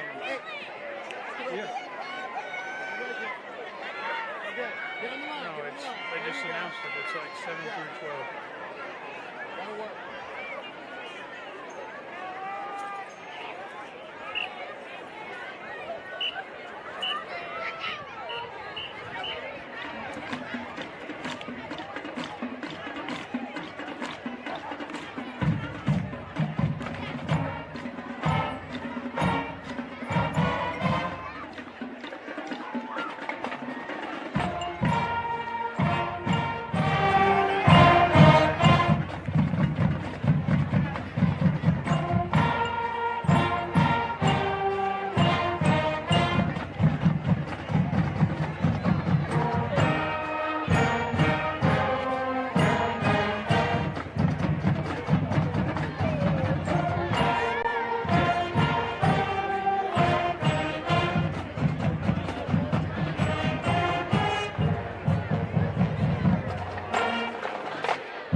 Welcome back, football fans, to our Ackles Carpet One halftime show.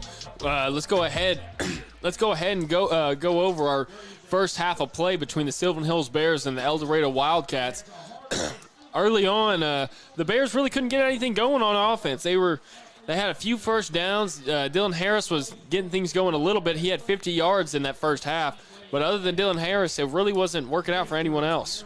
Yeah, Harris had a couple big runs on that opening drive, and then a couple of bobbles, a couple negative plays for the Bears, and that drive stalls out. And from that point on, it was really all El Dorado as they put together 2 scoring drives, and really just this Bears defense didn't look like they had too much of an answer for the Wildcats.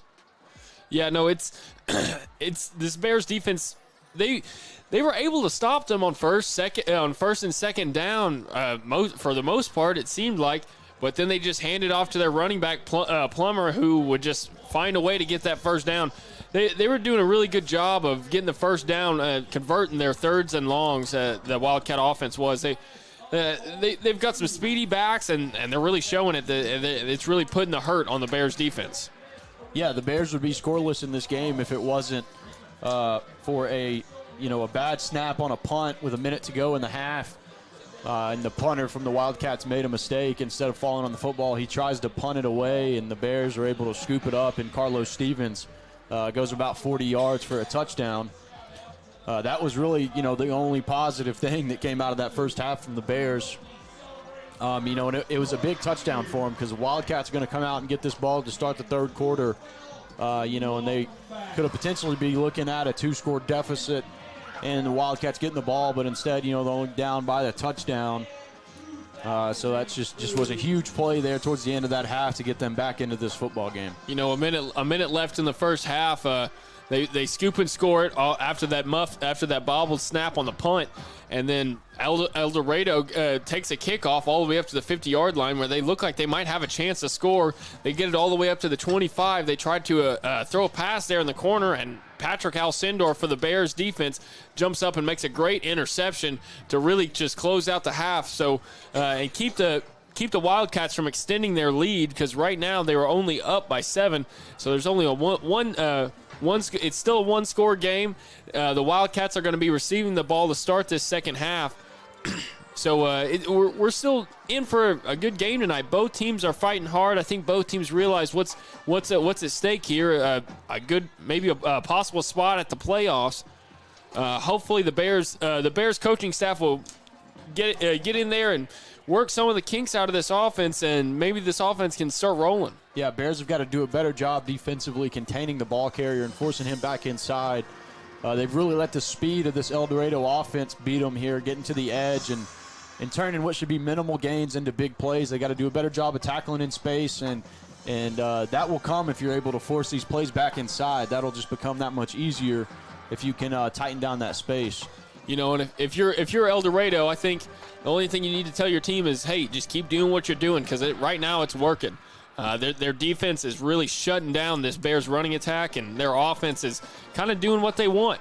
Either way, the score is 13-6 here at halftime. Let's go ahead and move on to some of our other PCSSD games that are going on around the state, starting with Joe T. Robinson and Mills. Right now, Mills is leading Joe T. Robinson 14-7, I believe. Yeah, that's correct. 14-7. 14-7 with and they're about to head into halftime themselves. Moving on to Maumelle, the Maumelle Hornets. Right now, Maumelle is losing 32-14 to Watson Chapel. Kind of a surprise for the Hornets tonight, because they were picked to win this ball game. Yeah, Watson Chapel, has had their fair share of struggles this season, and they're playing well on the road and up big on Maumelle at half. See if Weston Pierce and company can turn that one around in the second half. But back to Mills and Joe T. Robinson. That was the game we had circled coming into this week. Mills putting their undefeated record on the line tonight against, by far the best competition they've faced, and Joe T. Robinson. Just two really good quarterbacks between Achilles Ringo and the sophomore phenom Quentin Murphy. But it's a relatively low-scoring game for what those two teams are accustomed to, 14-7 at half. That ought to just be a great finish to that ball game. Yeah, you're very right on that. Most of the time, we see a lot of points on the board when it comes to both those teams. Joe T. Robinson has a very good defense. Unfortunately, after losing Noah Freeman, it seems like their offense is taking a bit of a stutter. The Comets offense, on the other hand, Jabray Shaw, he's kind of unstoppable at times, it feels like. And now, and good for them, they are up on Joe T. Robinson and looking to make a really big statement here tonight. Moving on to our Natural State Sports game to watch. It is Bryant at Cabot. Bryant is leading Cabot 10-7 there at halftime, and Cabot will be receiving to start the second half. That is a very close ball game, and if you're a Cabot Panther, if you're a Panther fan for Cabot, you got to be really excited. Holding Bryant to only 10 points in that first half, you're giving yourself a really good shot to come out of there with a win. Yeah, absolutely. You're in a great spot on the road.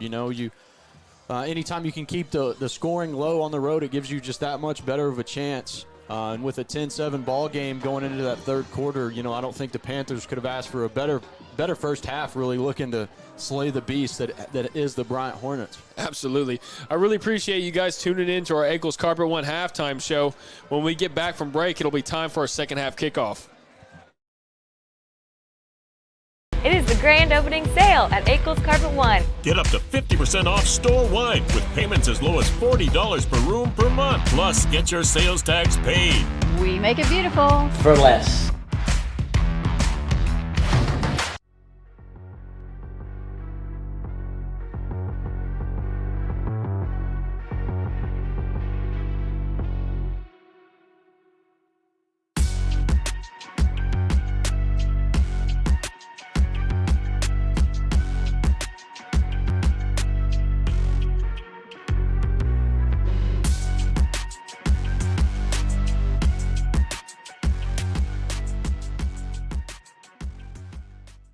It is the grand opening sale at Ankles Carpet One. Get up to 50% off store-wide with payments as low as $40 per room per month. Plus, get your sales tax paid.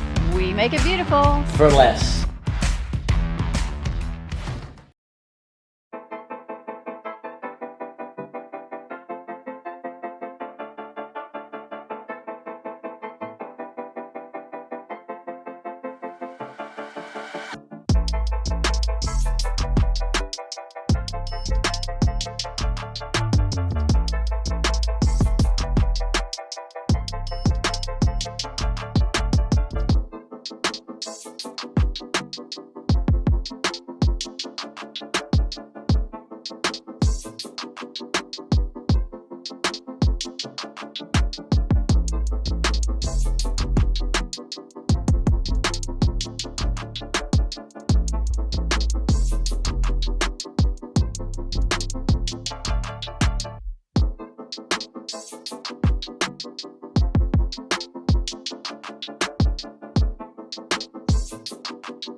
Welcome back, Bears fans, to this great matchup tonight between the Sylvan Hills Bears and the El Dorado Wildcats on the PCSSD Sports Network, brought to you by Natural State Sports. It's about time to get this second half underway, as El Dorado has sent their kick return team onto the field, and now here comes the Bears kickoff team. Yeah, this is a huge series right here for the Bears defense. You know, you ended the half with a little bit of momentum with the scoop and score on the punt. And the interception there at the end of the half from Al Sindor. Just it all starts right here on this kickoff. It's got to first be in bounds, and then you've got to do a good job on coverage to limit the return, to set your defense up and give them a chance here on this drive. Absolutely. You know, if you can come out here and get a quick stop, you really have the momentum after the Bears. Gonzalez with the kick, and it is away.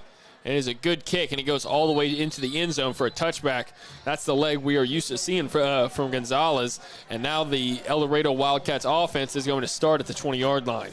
Yeah, great kick there from Gonzalez. That's what we're used to seeing out of him. Good to see him get back to the form we've seen all season.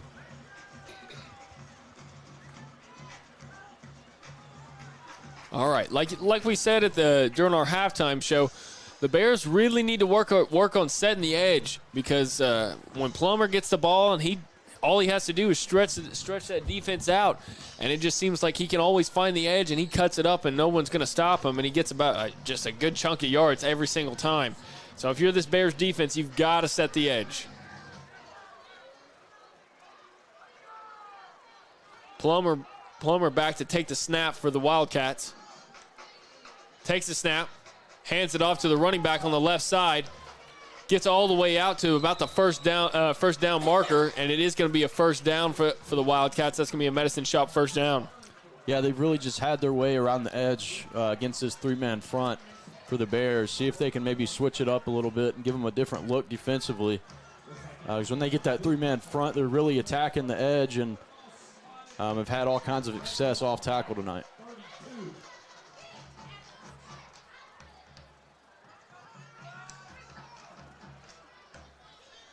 Plummer takes the snap and goes over his head all the way. It falls onto the ground. Plummer's going to keep it himself, though, on the right side. Tries to get something out of it, but he gets shoved out of bounds. And it's going to be a loss of about 2 yards right there. Good job by Plummer to turn what would have been a disastrous play into something not too bad. Only a loss of 3 right there. Yeah, again, Plummer showing the athleticism. No panic right there. Snap over his head. Again, gets a pretty good bounce and picks that ball up, and you're right, turned what looked to be disaster into, not so bad for the Wildcats. Going to set them up about 2nd and 14.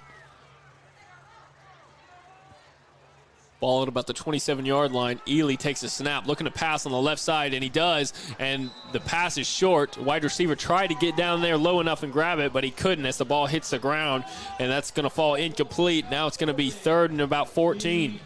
Yeah, that's a long throw right there from quarterback John Ely, and that one just falls short on him. Going to bring up a big 3rd down early here in this half, see if this Bears defense can't get off the field. Ely's going to be back to take the snap right here. Watch maybe a pass out to Plummer on the right side. Ely takes the snap, looking to pass over the middle. Nowhere to go with it. He's getting pressured, and he's going to be sacked by Kanye Williams. Kanye Williams comes in flying over an offensive lineman, just comes out of nowhere for a great sack on that play, and now that's going to bring up 4th down. Kanye Williams from the top rope there just comes out of the sky and comes up with the big play for the Bears defense. We'll see what the Wildcats do on 4th down. Ely is still out there to take the snap. And he does, but it's going to be a punt. They punt it away. It's going to hit at the 40-yard line, roll all the way to the 30 to about the 26-yard line before it's picked up by a Wildcat offensive person. And now that is where the Bears offense is going to start their drive. 26-yard line. Great job right there from the Bears. You get a break with the bad snap on first down and really got the Wildcats behind the sticks and force them to throw the ball a couple times. And they both fall incomplete, and the Bears force the punt. I think anytime the Wildcats go away from Plummer, you're doing Sylvan Hills a favor. So we thank you for that one on that drive, and hopefully the Bears can take advantage and put some points on the board. Tyner takes a snap, Hands it off up the middle to Laughlin, I believe it was. They get about 3 yards on that play. Yeah, we haven't seen much of Laughlin tonight. And what we have seen from him earlier in the season, and he's been a great back to spell Harris, give him a break, who plays both ways. He's really showed some explosiveness himself. See if he plays a little bit more in the second half with Dylan Harris getting more defensive snaps. We have seen him break off a few big runs earlier on in the season. It's going to be 2nd and 6 now for the Bears. Tyner takes the snap, hands it off to Laughlin once again, who weaves his way in between some defenders for a decent gain of about 3 or 4 yards right there. And that's going to bring up 3rd and about 4.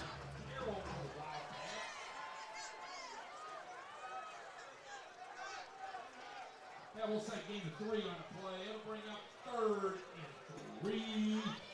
3rd and 3. These are the situations that we usually see the Bears thrive in. You know, when it's 3rd and short, they usually find a way to get that first down.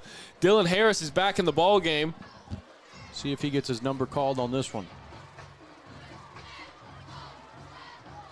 Takes the snap, hands it off to Dylan Harris, who cuts it up the left side. He's gonna get all the way to the 50. Still breaking tackles up to the 40. Huge gain right there. That's gonna be a gain of about 40 yards right there. Great run by Dylan Harris, who finds the seam, cuts it upfield, and that's gonna be a medicine shot first down for the Bears.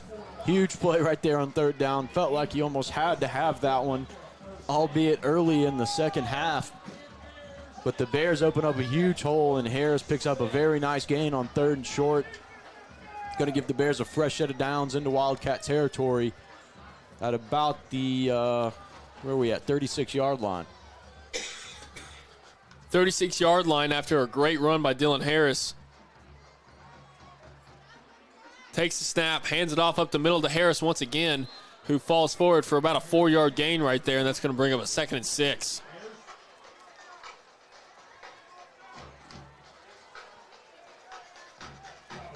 This Wildcat offense doesn't seem to be shooting upfield as hard as they were in that first half. I don't know if maybe they had so much free running room earlier on in that first half. They might maybe tire themselves out.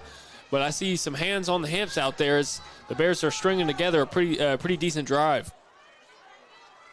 Yeah, typically as the game goes on, just naturally the defensive line will slow down a bit. If you can weather that storm early on in the game, you should be able to open up some more holes in the second half. Tyner takes a snap, hands it off to Harris up the middle. Gets all the way up to the 25-yard line, and that's going to be a medicine shot first down for the Bears. Another nice run right there from Dylan Harris. Just always going to pick up 3-4 yards extra after that first contact. Just a real strong runner, physical runner. See if the Bears can keep this drive going.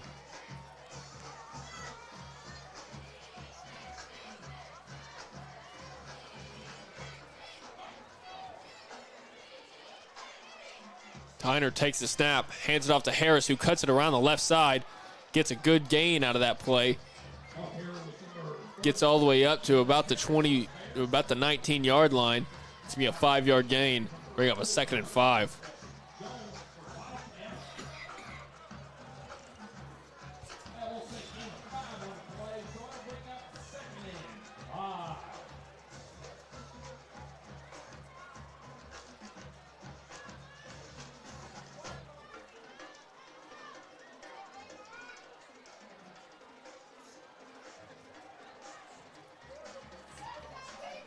Tyner under center.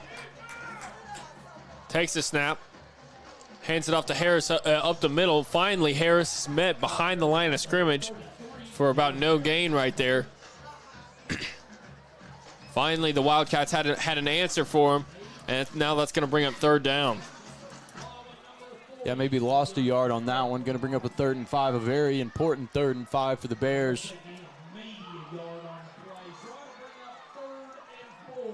See if you can't pick up maybe half of this. Give yourself a chance on 4th down. Don't know if you'd elect for a field goal in this situation. I wouldn't expect Coach Chris Hill to elect for a field goal, but we'll see. Tyner takes the snap, hands it off to Harris up the middle, who's met behind the line of scrimmage again for no gain. And now that's going to bring up a 4th down, and Coach Chris Hill has a decision to make.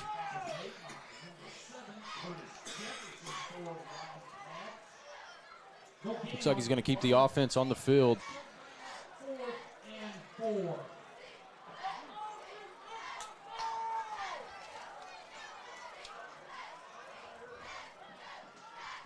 Fourth and 4. The Bears offense is looking to the sideline to get their call.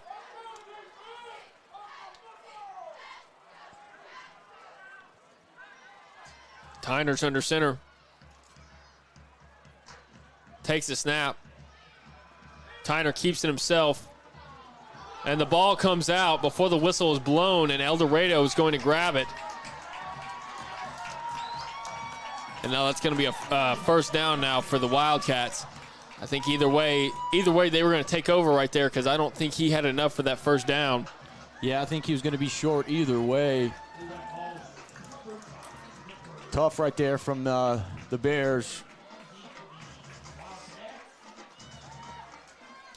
Tyner tries to cut it inside, and there was just nothing there for him, and the Bears are going to turn the ball over. Guess they did officially rule that a fumble. Going to be 1st and 10 for the Wildcats. They will have to go 81 yards to hit pay dirt here, see if this Bears defense come up with another stop. Ely takes the snap, passes it quick out to Burns on the left side. Burns has a lot of room. He's up to the 40-yard line, 45, 50, 55, or 40, 20, 15, 10, 5, touchdown Wildcats. Burns is speedy, and he showed it right there as he burns the Bears.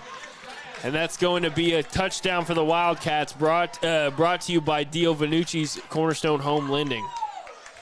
Yeah, Burns earned his last name on that one. Just catches that ball, had some good blocks from his receivers out there. And he didn't look back. He takes it 81 yards to the house. It's going to give the Wildcats a 13-point lead pending this PAT. Kick is up, and it is good. And that is going to make our score 20-6 with 5 minutes and 31 seconds left to go in this third quarter. Wildcats lead it.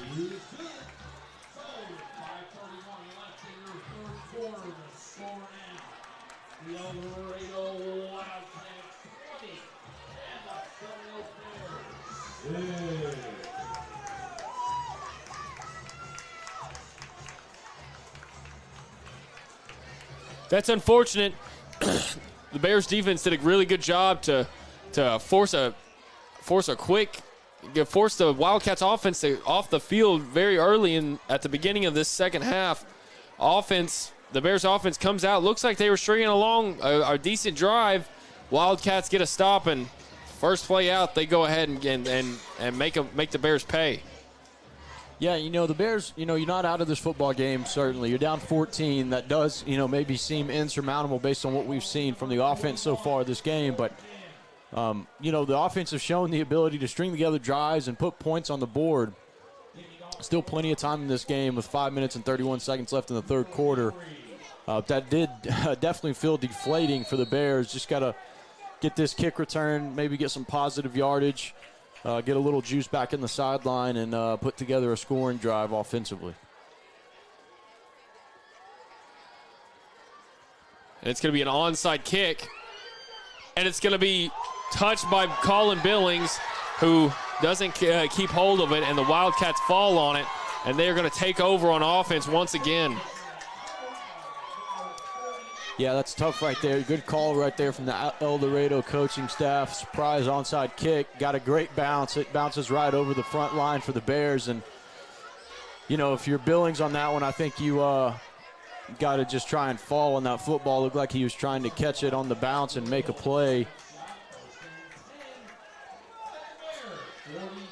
That was a good onside kick. They, like you said, they got a really good bounce right there, and that's what you're looking for when you kick that onside like that. It really worked out perfect for the Wildcats, and now it's up to this Bears defense to come out here and make a stop and try to save the ball game for them.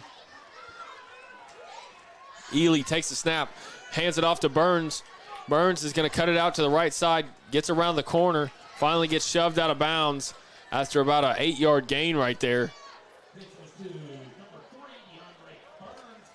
Yeah, that little touch pass sweep there. Oh, you see so many pro teams run these days, and I think that's quarterbacks love that play, right? It's a little simple, goes down in the stat book as a pass. Plummer takes the snap, keeps it himself up the middle, makes a couple men miss. He's on the right side. He's going to be all the way up to the 25-yard line. Finally gets taken down after some shifty moves from Plummer. He's going to have a Medicine Shop first down for the Wildcats. Yeah, Josiah Rainey finally brings him down there. You saw the athleticism from Plummer. He's a really nice playmaker for the Wildcats. When he gets in space, he's tough to bring down. Ely takes the snap, hands it off to Plummer up the middle. Plummer, he's got a bunch of room now up to the 15-yard line. 10, finally gets taken down. I thought he looked like he was heading for the end zone right there. Either way, it's going to be a Medicine Shop first down for the Wildcats, and it's going to be 1st and goal now at the 7.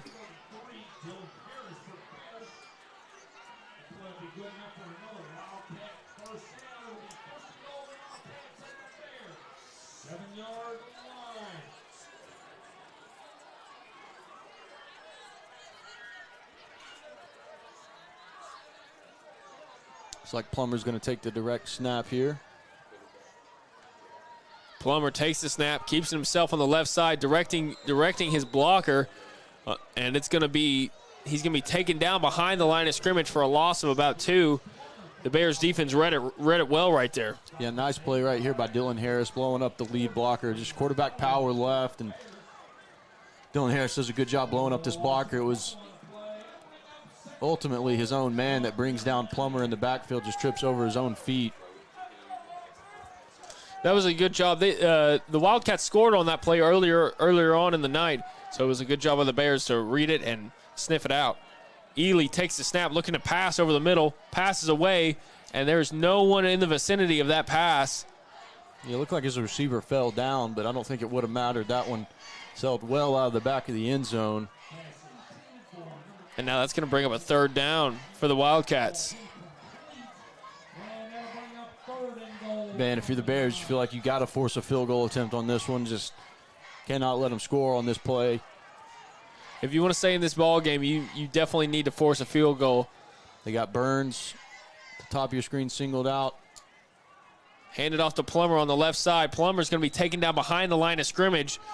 That was a great job of that Bears defense to get penetration and force Plummer to cut it out to the left side. And right there waiting for him was a host of defenders. And now the Wildcats are going to send on their field goal unit.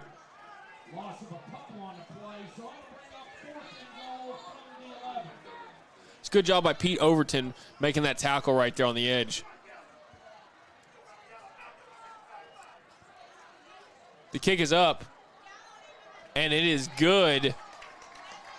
And that is going to make the score 23-6 Wildcats with 2 minutes and 47 seconds left to go in this 3rd quarter. If you're the Bears, you're happy you held them to at least a field goal right there. You know, you still have a whole entire quarter to play. There's 2 minutes and 47 seconds left to go in this 3rd quarter. You have a whole quarter to play with that 4th quarter. So you got to think there's still time on the clock, no reason to give up. But if you don't score here, it's not going to be looking too good for the Bears.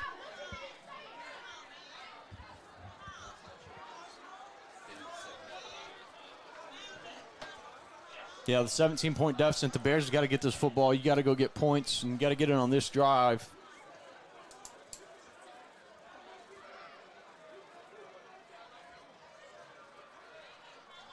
We got some commotion going on the El Dorado stands here. You hear any foul language, I do apologize.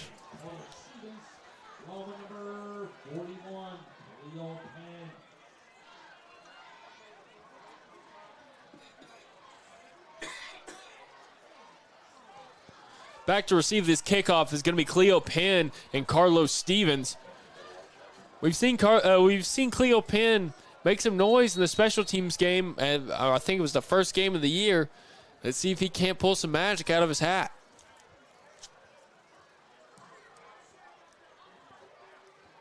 Kick is away, and it's caught by Cleo Penn. Penn up the right side. He's got some room up to the 30, 35, but finally gets shoved out of bounds at about the 37-yard line. That was a good return by Penn right there. Good return, and it's going to set up this Bears offense in decent field position to start this offensive drive. Yeah, that's what you needed right there if you're the Bears. Got to set your offense up. Good field position here.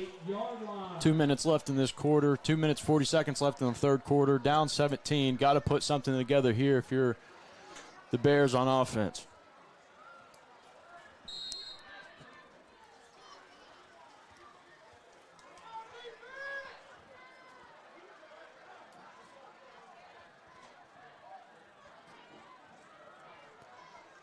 Tyner under center. Takes the snap. Fakes a pitch, and he tries to pass it, and it just slips out of his hands. He had a wide open wide receiver right there. Carlos Stevens running down the sideline. I'm not really sure how that ball slipped out of his hands. He reared back, and it just slipped out of his hands. There's no really other explanation for it right there. Very confusing play as that's a huge loss. That's a loss of about 10, and now it's going to be 2nd and 20. Yeah, had Carlos Stevens wide open, and you're right, ball just slipped right out of his hands. Really fortunate he was able to get that ball back as he had some pressure in his face, but is able to fall on it. But it's going to be 2nd and 20 for the Bears. Tyner takes the snap, pitches it to Penn on the left side. Penn's going to cut it up. He's got a little bit of room up to the 50, all the way to the 40, 30, 25, and he's finally hawked down right there. I'm really surprised someone caught him. I thought he was going to take it to the house. Either way, though, that ball's going to be placed at about the 25-yard line. Huge gain by Cleo Penn, and that's just a great run for a Medicine Shop first down. Yeah, man, the Bears needed that one, that's for sure. And, that's why Cleo Penn's in the ball game. He's a home run hitter for you. You're right. That's the first time I think we've seen someone. Oh, and it looks like there's a flag on the field going to be holding against the Bears. This one's going to come back.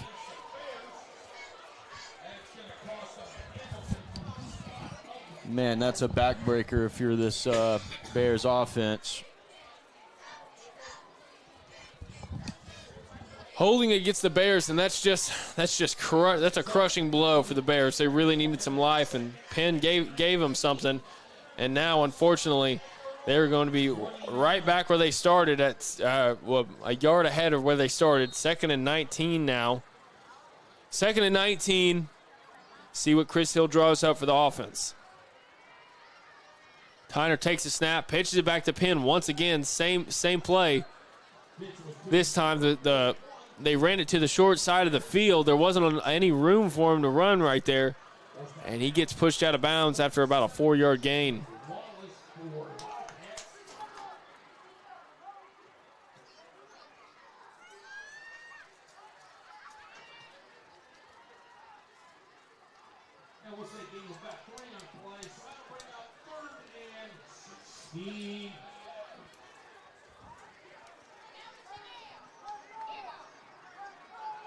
Tyner takes the snap, looking to pass, throws it over the middle, and he's just way over the head of Cleo Penn right there. Cleo had no shot at catching that ball. He jumped up, tried to, but, he was still 2 feet under the ball. There was just no shot for him right there, and now that's going to bring up 4th down. Yeah, and, man, Penn's wide open on that one. If you're Tyner, you just got to put a little more air under that ball. Just give your receiver a chance. But unfortunately, it's going to bring up 4th and long, and the Bears are going to have to punt this one away. Colin Billings is my mistake. The punt is away. Decent punt for the Bears right here. Goes all the way out to the 25-yard line. And that's a good job by the Bears to at least flip the field. And now the Wildcats are going to take over at about the 28-yard line.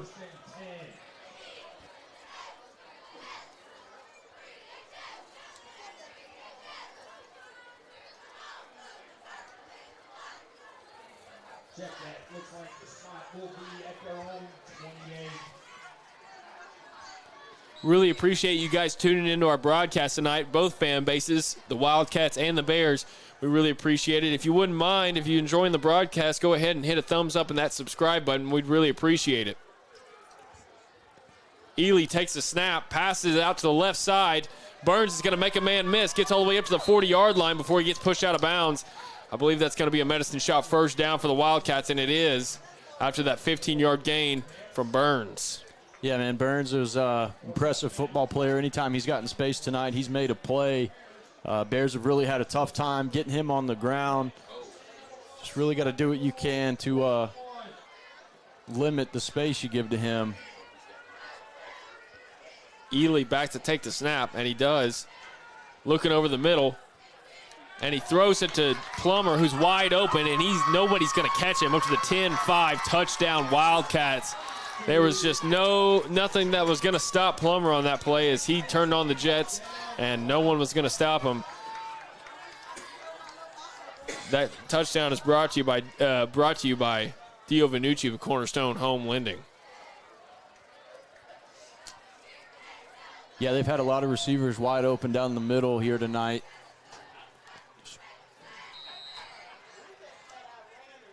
Make them pay on that one. And the PAT attempt is up, and it is good. And now that's going to make it 30-6 Wildcats with 1 minute and 7 seconds left to go in this third quarter. The Wildcats are starting to run away with it. Unfortunately, the Bears have got to do something to step it up.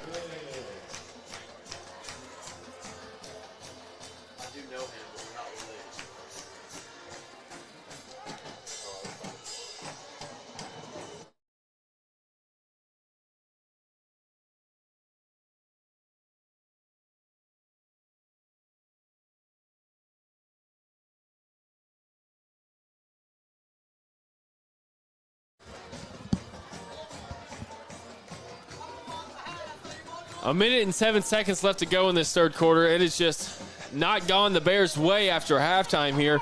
They had a chance to score it, and not capitalizing on these scores is just really killing them.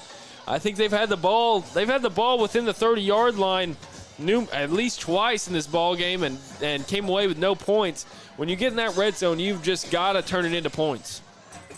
Yeah, they haven't done a very good job finishing off drives. And, again, it's been the killers all year, turnovers and penalties that have really just set them back. When the Bears haven't turned the ball over tonight, they've, fumbled a snap or bobbled a pitch and just really set them behind the sticks. And that's just something this offense isn't built to overcome. You've got to stay on schedule, and that's just something they haven't done here tonight. Back to receive this kick is Khalil Penn and Carlos Stevens. The kick is away, and it's going to be Penn to catch it once again. Penn catches it at the 10-yard line, tries to cut it across the field, gets stopped at about the 23-yard line, and that's where this Bears offense is going to take over.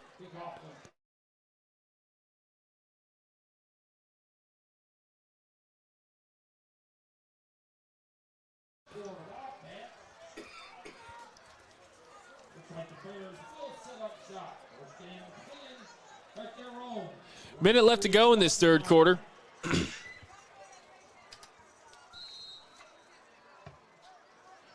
Yeah, the Bears need a quick score if they want to get back into this football game. Going to need a couple quick scores here.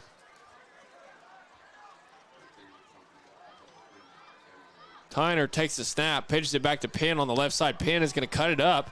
He's got a little bit of room, but he's going to get taken down after about a 7-yard gain right there. And that's going to bring up second and 3 for the Bears offense. 47 seconds left to go in the quarter.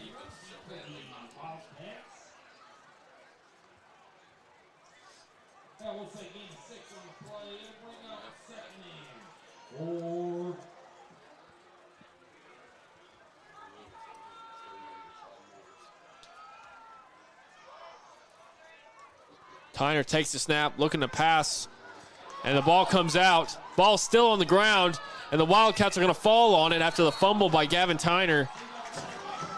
Tyner fumbles the ball. The Wildcats come away with it, and now they are in great field position to just tack on another 6 points. Yeah, looking to throw the ball. Tyner just sees the pressure at the last minute that the D lineman's able to get his hand on the football and cause the fumble. And you're right, it's going to set up the Wildcats with 1st and 10 on the Bears' 18-yard line.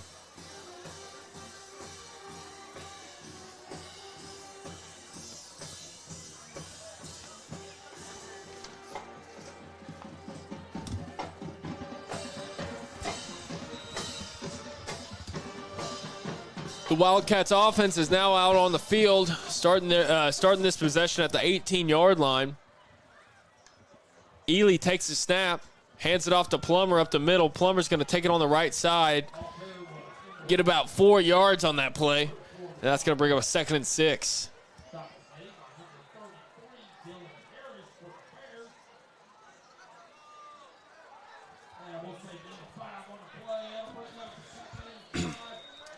And that's going to bring us to the end of the 3rd quarter. We're going to take a quick break, and when we come back, it'll be time for the 4th quarter. Buying a house can be intimidating, whether it's your first house or your 10th house. You know, and at Cornerstone, I feel like it's our job to kind of act as that offensive line for you. We want to help you get that ball to the end zone, so we're going to pave the way for you. And what we want to do is get you to the closing table on time with no stress, so you can do your own little touchdown dance, whatever that may be.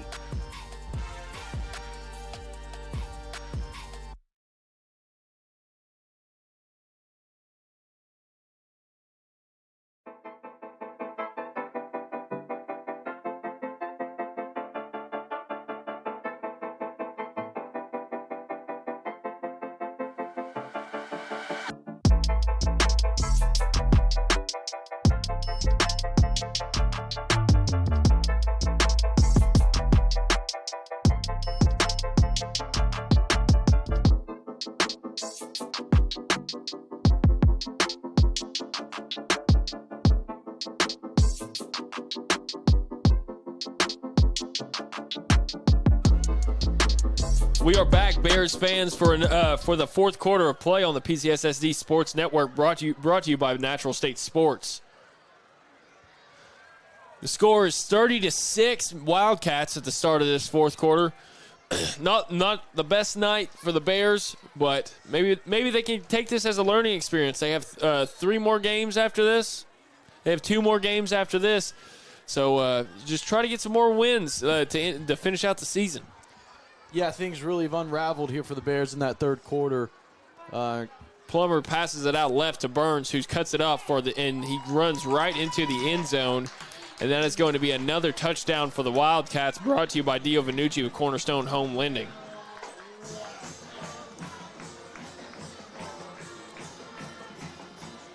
The Bears just really haven't had an answer for Plummer or Burns tonight. Burns has really just kind of exploded in the second half. He had a couple good plays in the first half, but this second half is really where he has shined. It was a closer ball game in the first half. Now the Wildcats are starting to run away with it.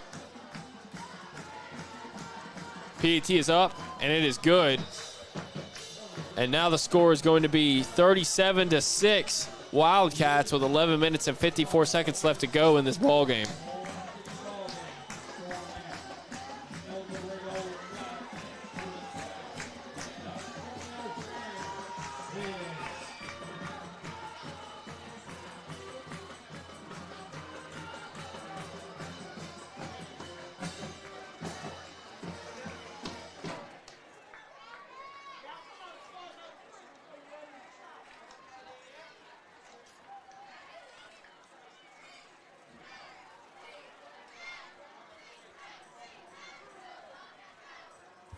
Got a quick score update for you.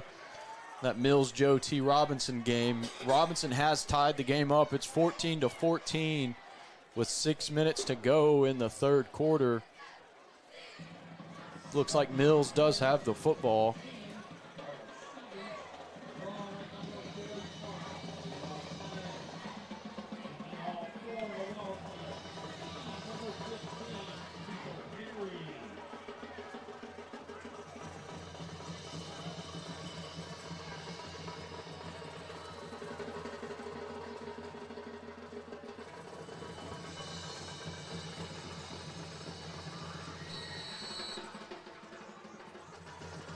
Both kickoff teams are on the field now as El Dorado is about to kick it off.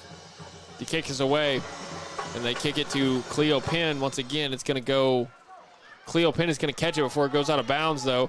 He's going to try to cut it across the field, and he's taken down at the 10-yard line.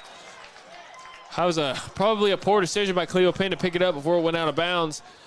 And now they're going to have a really tough time having to go 90 yards to try to score this ball. Yeah, it's a mistake there from Penn. Looked like that ball is going to go out of bounds. That is a tough play there if you let that ball hang around too much. Someone on the coverage team come down and recover it, but nonetheless, it's going to back the Bears up in their own territory, and you're right, they have a long field if they want to put points on the board here. Tyner hands the ball off to Dylan Harris, who makes a couple men miss and then carries a couple defenders all the way up for an 11-yard gain.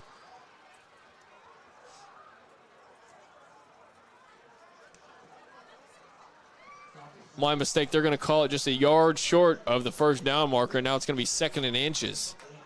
Got a quick score update for you. Bryant has just scored to go on top of Cabot 17-10 with 5 minutes and 3 seconds left in that football game. Tyner takes the snap, hands it off to Laughlin on the right side. Laughlin gets all the way up to about the 25-yard line, and that's going to bring up a Medicine Shop first down for the Bears. Give you another score update. Maumelle is trying to make a comeback here against Watson Chapel as they are down 32-21 within the third quarters. They were down 32-14 earlier in the ball game. So it's good job by the Hornets to try to get back in that ball game. They are without Coach Brian Maupin tonight, so they've got a tough task to try to come back in that ball game. Tyner takes the snap, hands it off to Laughlin. Laughlin up the middle, falls forward at about the 34-yard line.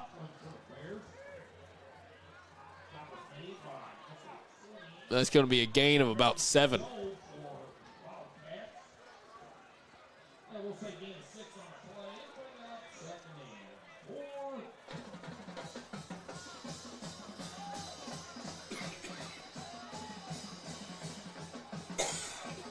Tyner takes the snap, hands it off to Dylan Harris on the right side. Dylan Harris just running over defenders.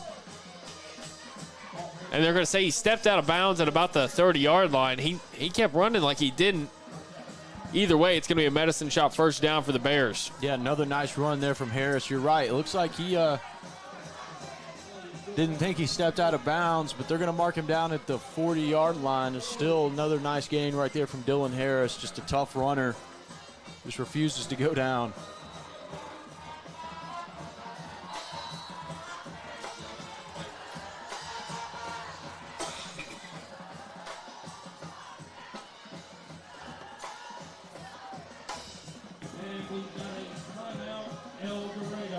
And El Dorado is going to take a timeout. El Dorado is going to take a timeout up 31 points.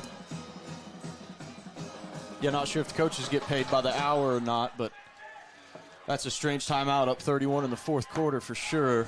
Up 31 in the fourth quarter, 10 minutes and 27 seconds left to go in the ball game. That definitely is somewhat of a strange timeout right there. Either way. Do have another update for you in that Bryant and Cabot game. Bryant comes up with a big interception to get the ball back up 17-10 with 3 minutes and 7 seconds left. Couple of first downs from the Hornets, and they could put that game on ice.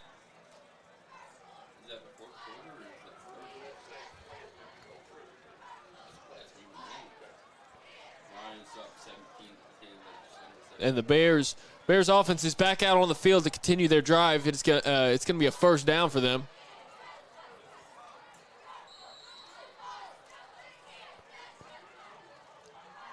First down here.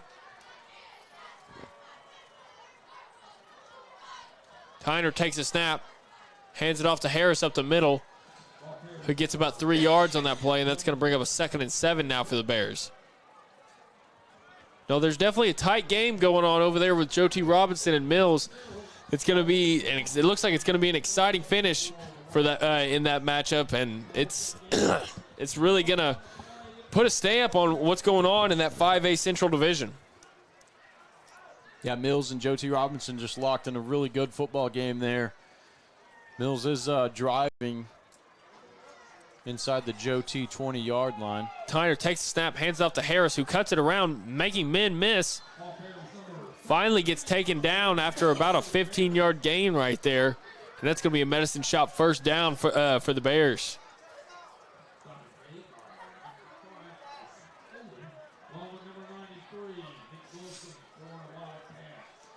Man, it doesn't matter the score. Dylan Harris, he just doesn't give up. He's always going to run hard.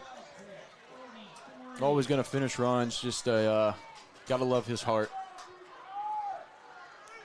Tyner takes a snap, pitches it back to Cleo Penn, who's got some room on the left side, gets all the way up to about the 30.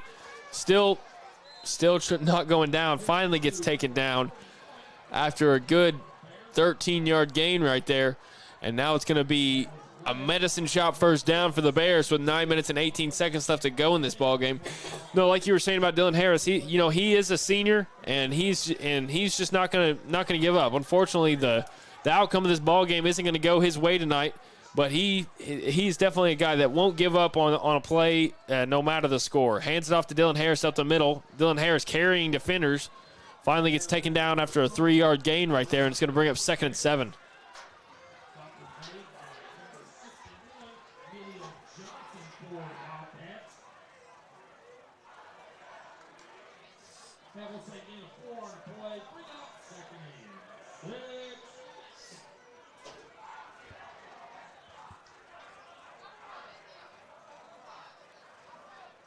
Tyner takes the snap, pitches it back to Cleo Penn on the right side. Penn gets shoved out of bounds after a gain of only about 3.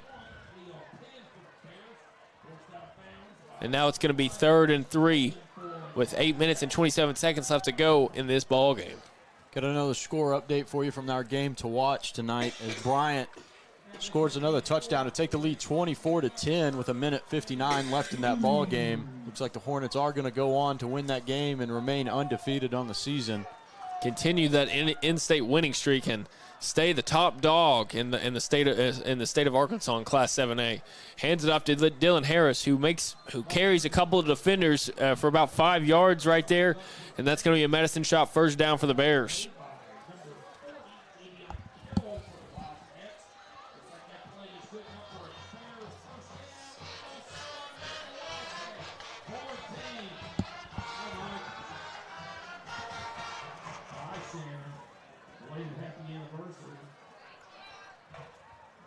Tyner takes the snap, hands it off to Harris up the middle, who breaks a couple tackles, finally gets taken down.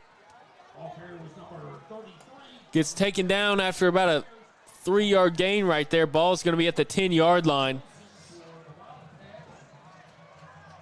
Ball at the 10-yard line, and there it's going to be second and 7.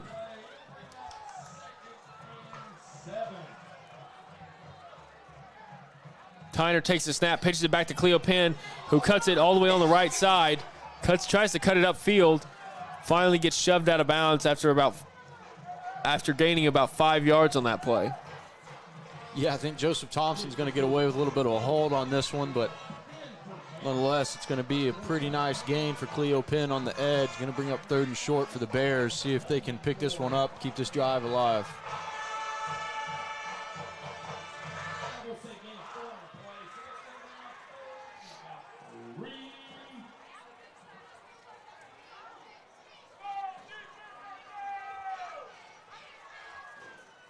Tyner keeps it himself, falls forward for a first down on that play. Ball's going to be at about the 2-yard line, and it's going to bring up a Medicine Shop first down for the Bears and make it 1st and goal. Bears lining up again very quickly. Takes the snap. Tyner's going to keep it himself, and he's going to get in for the touchdown. Touchdown, Gavin Tyner. Touchdown, Bears. And that touchdown is brought to you by Dio Vanucci with Cornerstone Home Lending. That was a well-needed well-needed touchdown from Gavin Tyner, who hasn't had the best night, but it's good for him to get into the end zone. Yeah, I love to see that for the senior going, get a touchdown here tonight. Cut this Wildcat lead down to 25. Another update from that Joe T. Robinson and Mills game. Joe T. Robinson just came up with a huge stop on 4th and 1 from their own 16-yard line. The Mills will turn the ball over on downs. That ball game's nearing the end of the third quarter. Sylvan Hills takes a timeout before they attempt this PAT. Not sure what they're discussing over there. Maybe they're discussing a 2-point conversion possibly.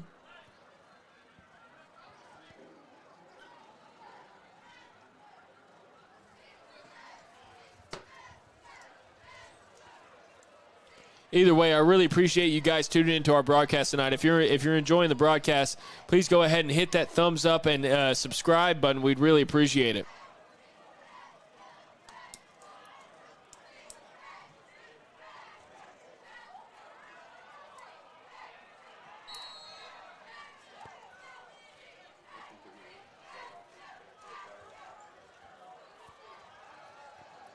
And they will be going for 2 here. Tyner takes the snap, pitches it back to Carlos Stevens. Carlos Stevens is going to be slung down way behind the line of scrimmage. Probably should have blown that whistle about 5 seconds before they did. Either way, the 2-point conversion is no good. And now that's going to leave the score at 37-12. Wildcats with 7 minutes and 18 seconds left to go in this ball game.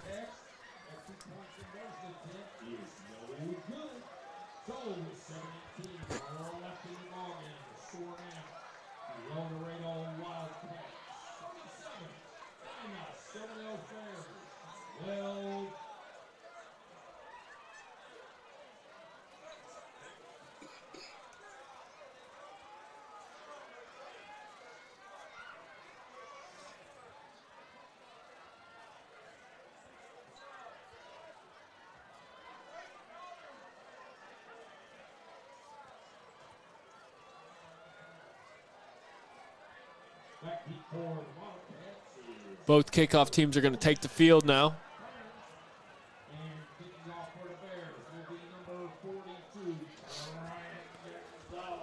Brian Gonzalez on to attempt to kick it off for the Bears.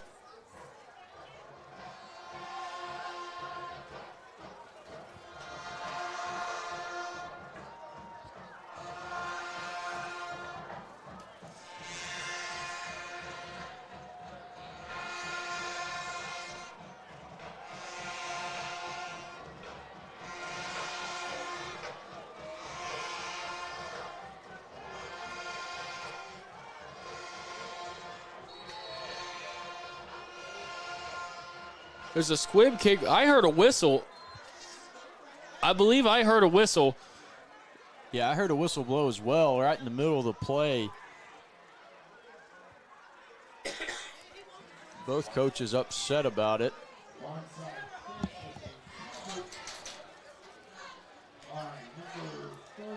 Nonetheless, looks like the Wildcats are going to retain possession here. The Bears definitely had a shot at that one. It looked like was a pretty good kick and kind of a dead spot there, but both teams just kind of standing around. I'm not sure if there's a whistle in the stands or if it was an accidental whistle from the official, but I definitely heard a whistle right there. Not really sure what happened. Might have seen Gonzalez go a little early there before they had. The umpire whistled, but they're not going to call the play dead after he blows the whistle. That's the strange call by the officials. Not really sure how they got to that conclusion. Either way, the Wildcats are going to take over now at about the 46-yard line. Ely takes the snap, passes it out to Burns on the right side. Burns is going to cut it up all the way up to the 40 to the 30. Finally gets shoved out of bounds as the Wildcats make another passing attempt, and they get a first down on that play, a Medicine Shop first down.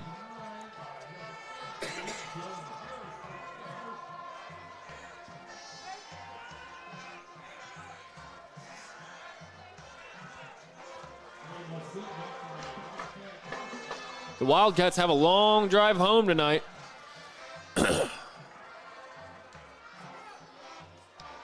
Ely takes the snap, hands it off to Plummer. Plummer cuts it up the middle, falls forward to about the 21-yard line.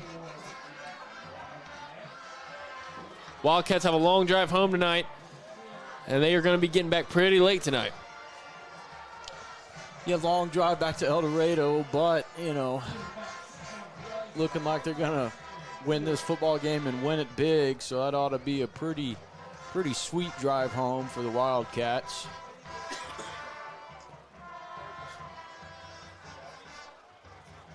You'd think we might see them run the ball right here. Ely takes the snap, pitches it forward to Burns. Burns is going to run around the left side. He's going to cut it back. Finally get taken down by a host of Bears. Helmet comes off on that side of the field. Tackle was made by Jaden Foster, Keyshawn Jones, and a couple other Bears.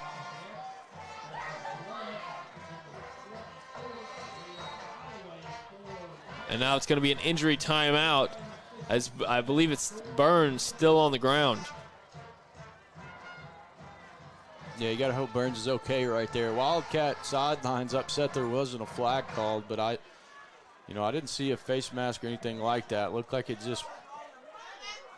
just came off in a legal play, but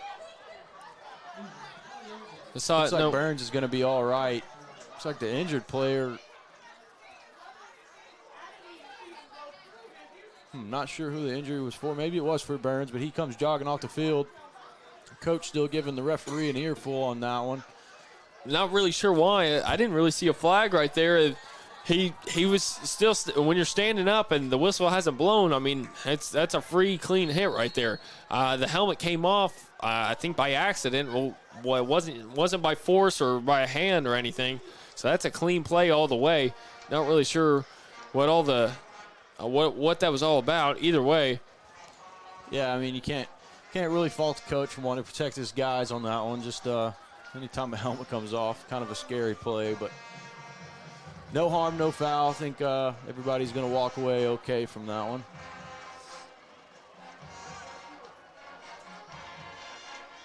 Third and 5. Ball's at about the 25-yard line. Ely takes the snap, hands it off to Plummer up the middle. He's met hard by Jonathan Goins. Jonathan Goins takes him down. Jonathan Goins met him hard right there in the hole, and Plummer had nowhere to go. That was a good hit by Goins.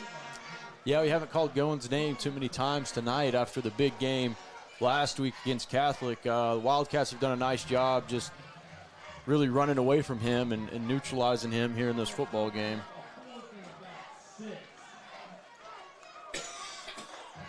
Looks like we're going to have some wholesale changes here for the Wildcats. Get some younger guys in, some second stringers. I believe that's the backup quarterback. Oh, here comes the punter now.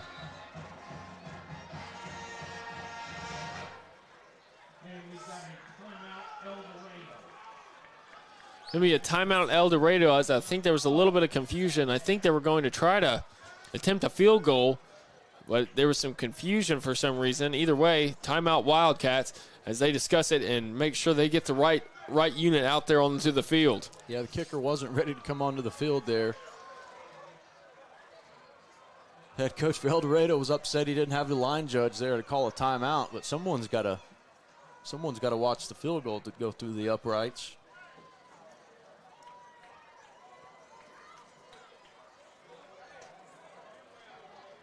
Four minutes and 38 seconds left to go in this ball game. Score is 37-12 Wildcats.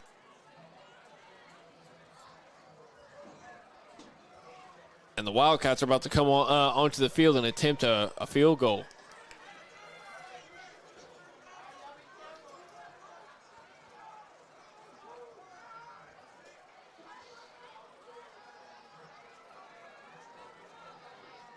This is going to be around a 40-yard attempt right here. Pretty decent length kick for the Wildcats. Yeah, kicker shown he had plenty of leg throughout the night. Did have that one go off the upright, but the kick is away.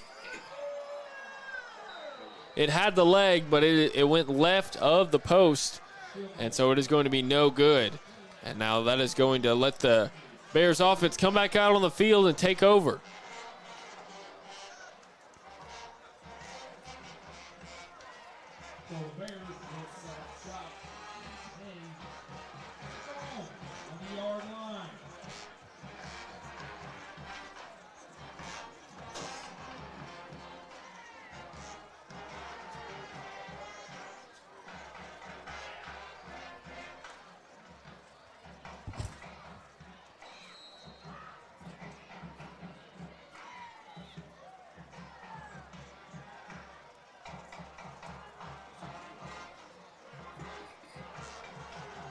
Tyner takes a snap, keeps it himself on the right side, and he's hit behind the line of scrimmage, manages to fall forward for maybe a yard on that play, and that's going to bring up a 2nd and 9.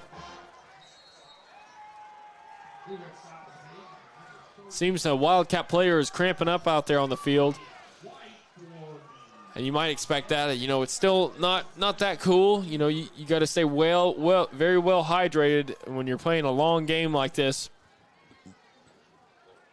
Either way, that's going to be an injury timeout as the trainers come out onto the field. Yeah, you hope that's all it is this late in the game with the game well in hand. He is favoring that leg considerably. They lifted him up pretty quickly. I don't know if you get lifted up that quickly unless it's a cramp. I feel like they might have stayed out there to make sure it wasn't anything too serious, as he's walking on it on his own now. Hopefully it's nothing too serious. You know, hate to see players get injured. Yeah, I think we're all smiles there. Looks like it's just going to be a cramp.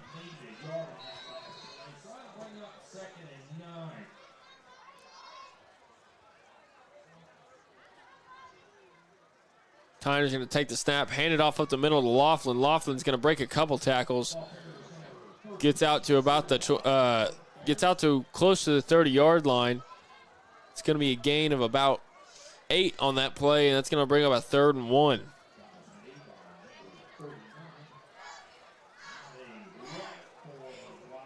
Third and 1. Tyner takes the snap, keeps it himself, and falls forward for about a 5-yard gain right there. And that's going to be a Medicine Shop first down for the Bears.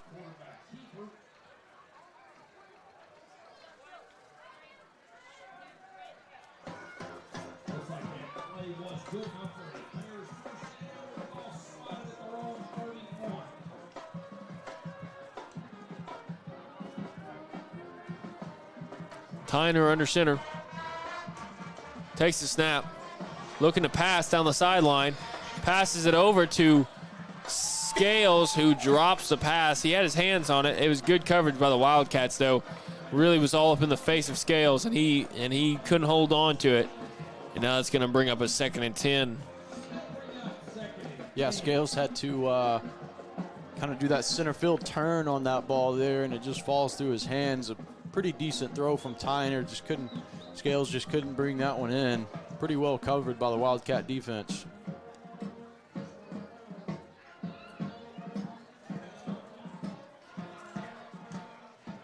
Tyner takes the snap, hands it off up the middle to Laughlin. Again, Laughlin's got some speed, and he gets a good 15-yard gain on that play.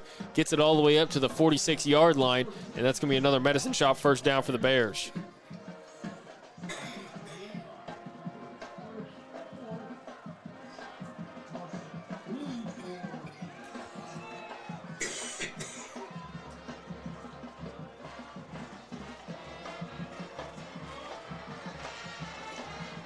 Tyner takes the snap, hands it off up to Laughlin. Laughlin tries to cut it to the left on the outside, but he has nowhere to go, and he loses about 2 on that play.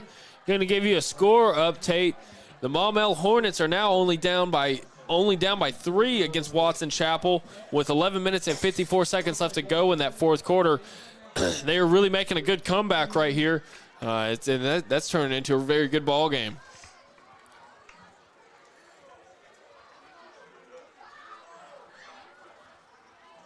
Tyner takes the snap, pitches it to Cleo Penn on the right side. Penn tries to cut it up.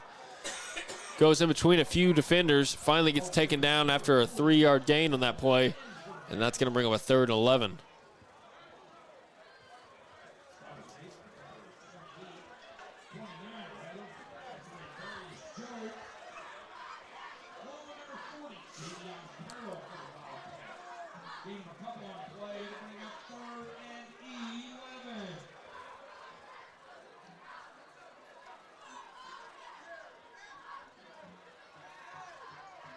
Tyner takes a snap, fakes a pitch, throws it to a wide open Scales. Scales all the way up to the 20 to the 15-10. No one's going to catch him. 5. Touchdown, Scales.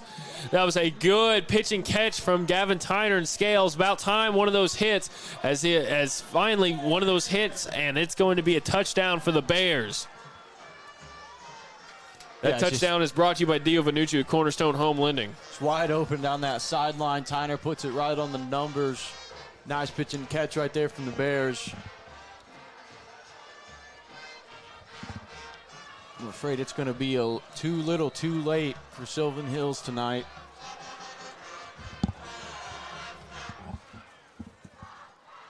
Rivera kick is up, and it is good. And now the score is going to be 37-19 Wildcats with 1:37 left to go in this ball game. That touchdown will at least make it look a little bit more respectable in the scorebooks later on. Either way, there's 1:37 seconds left to go in this ball game, and I expect the Wildcats to get the ball in this kickoff and just take a knee. Yeah, you may run a couple plays with your backups on offense just to get a little experience here. But, yeah, this game is all but over.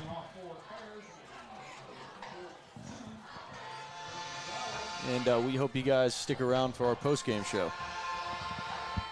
We'll announce a player of the game and preview next week's game for the Bears.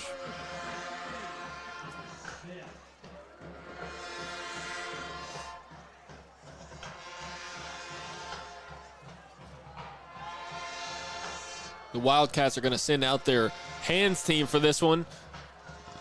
It looks like they're expecting an onside kick.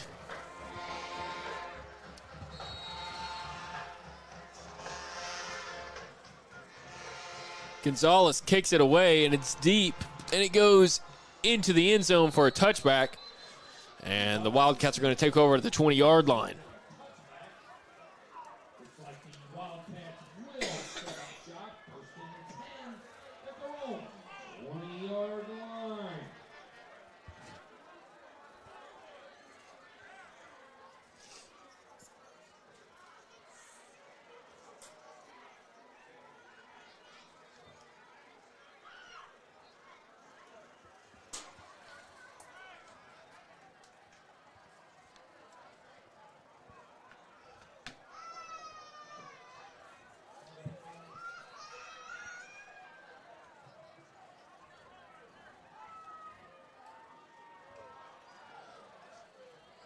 And Dumas, the backup quarterback for the Wildcats, is out there on the field to take the snap.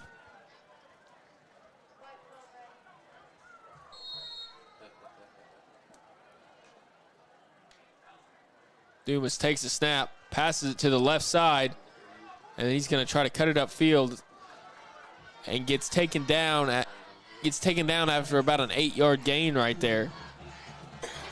Yeah, hit hard at the end of that one.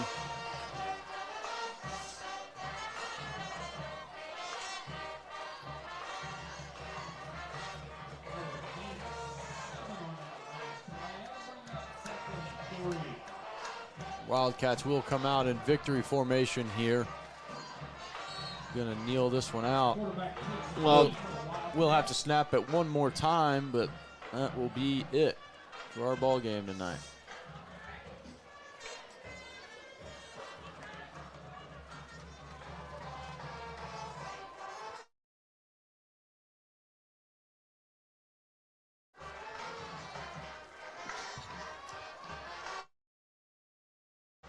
Want to apologize for those bots in the chat.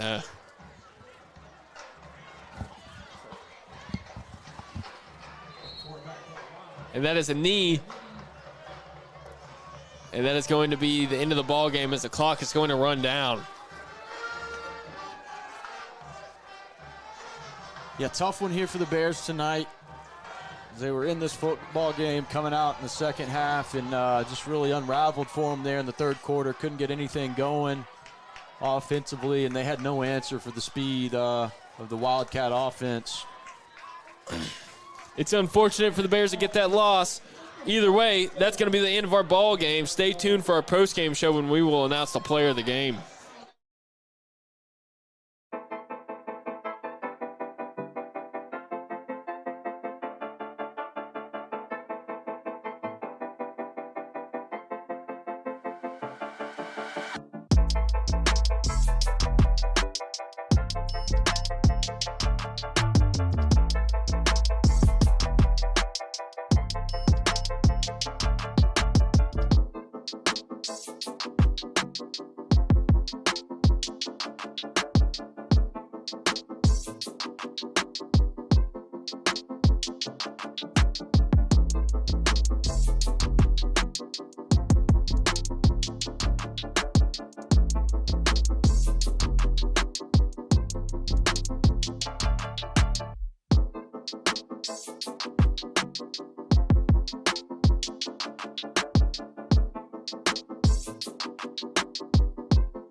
Welcome back, Bears fans, to our post-game show.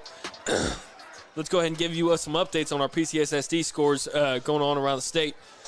Starting with Joe T. Robinson. Joe T. Robinson just scored a touchdown to go up 21-14 over Mills in the fourth quarter. That is still a very close game, and wouldn't be surprised if we see Mills score again in the fourth quarter. Yeah, definitely some more fireworks left in that one. After we finish up here, swap it on over and tune into that Robinson and Mills game. That ought to be a good one. Moving on to our Maumelle Hornets game. The Hornets are down 32-29 in the fourth quarter with 9:45 left, and they are in the red zone, knocking on the door, trying to get in that end zone. Either way, that's going to end. Our Natural State Sports game to watch was Bryant and Cabot. Bryant ended up winning that ball game 24-10.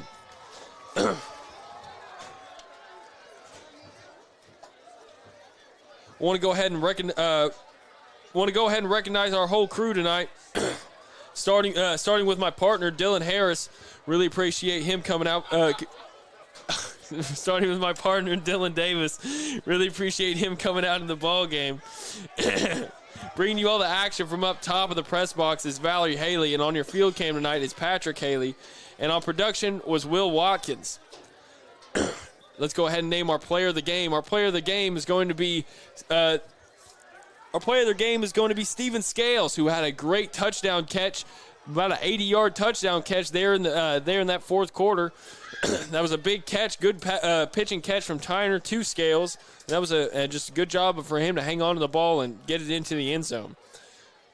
That's going to do it for tonight's broadcast. I just want to thank you guys for joining us for Bears football on the PCSSD Sports Network, brought to you by Natural State Sports. If you aren't already, please subscribe to each of our school's network channels on YouTube and give this broadcast a thumbs up, please. Going to do a quick thanks to all our sponsors out there. The Medicine Shop of North Little Rock, Dio Vanucci with Cornerstone Home Lending, and the Ackles Carpet One Floor and Home.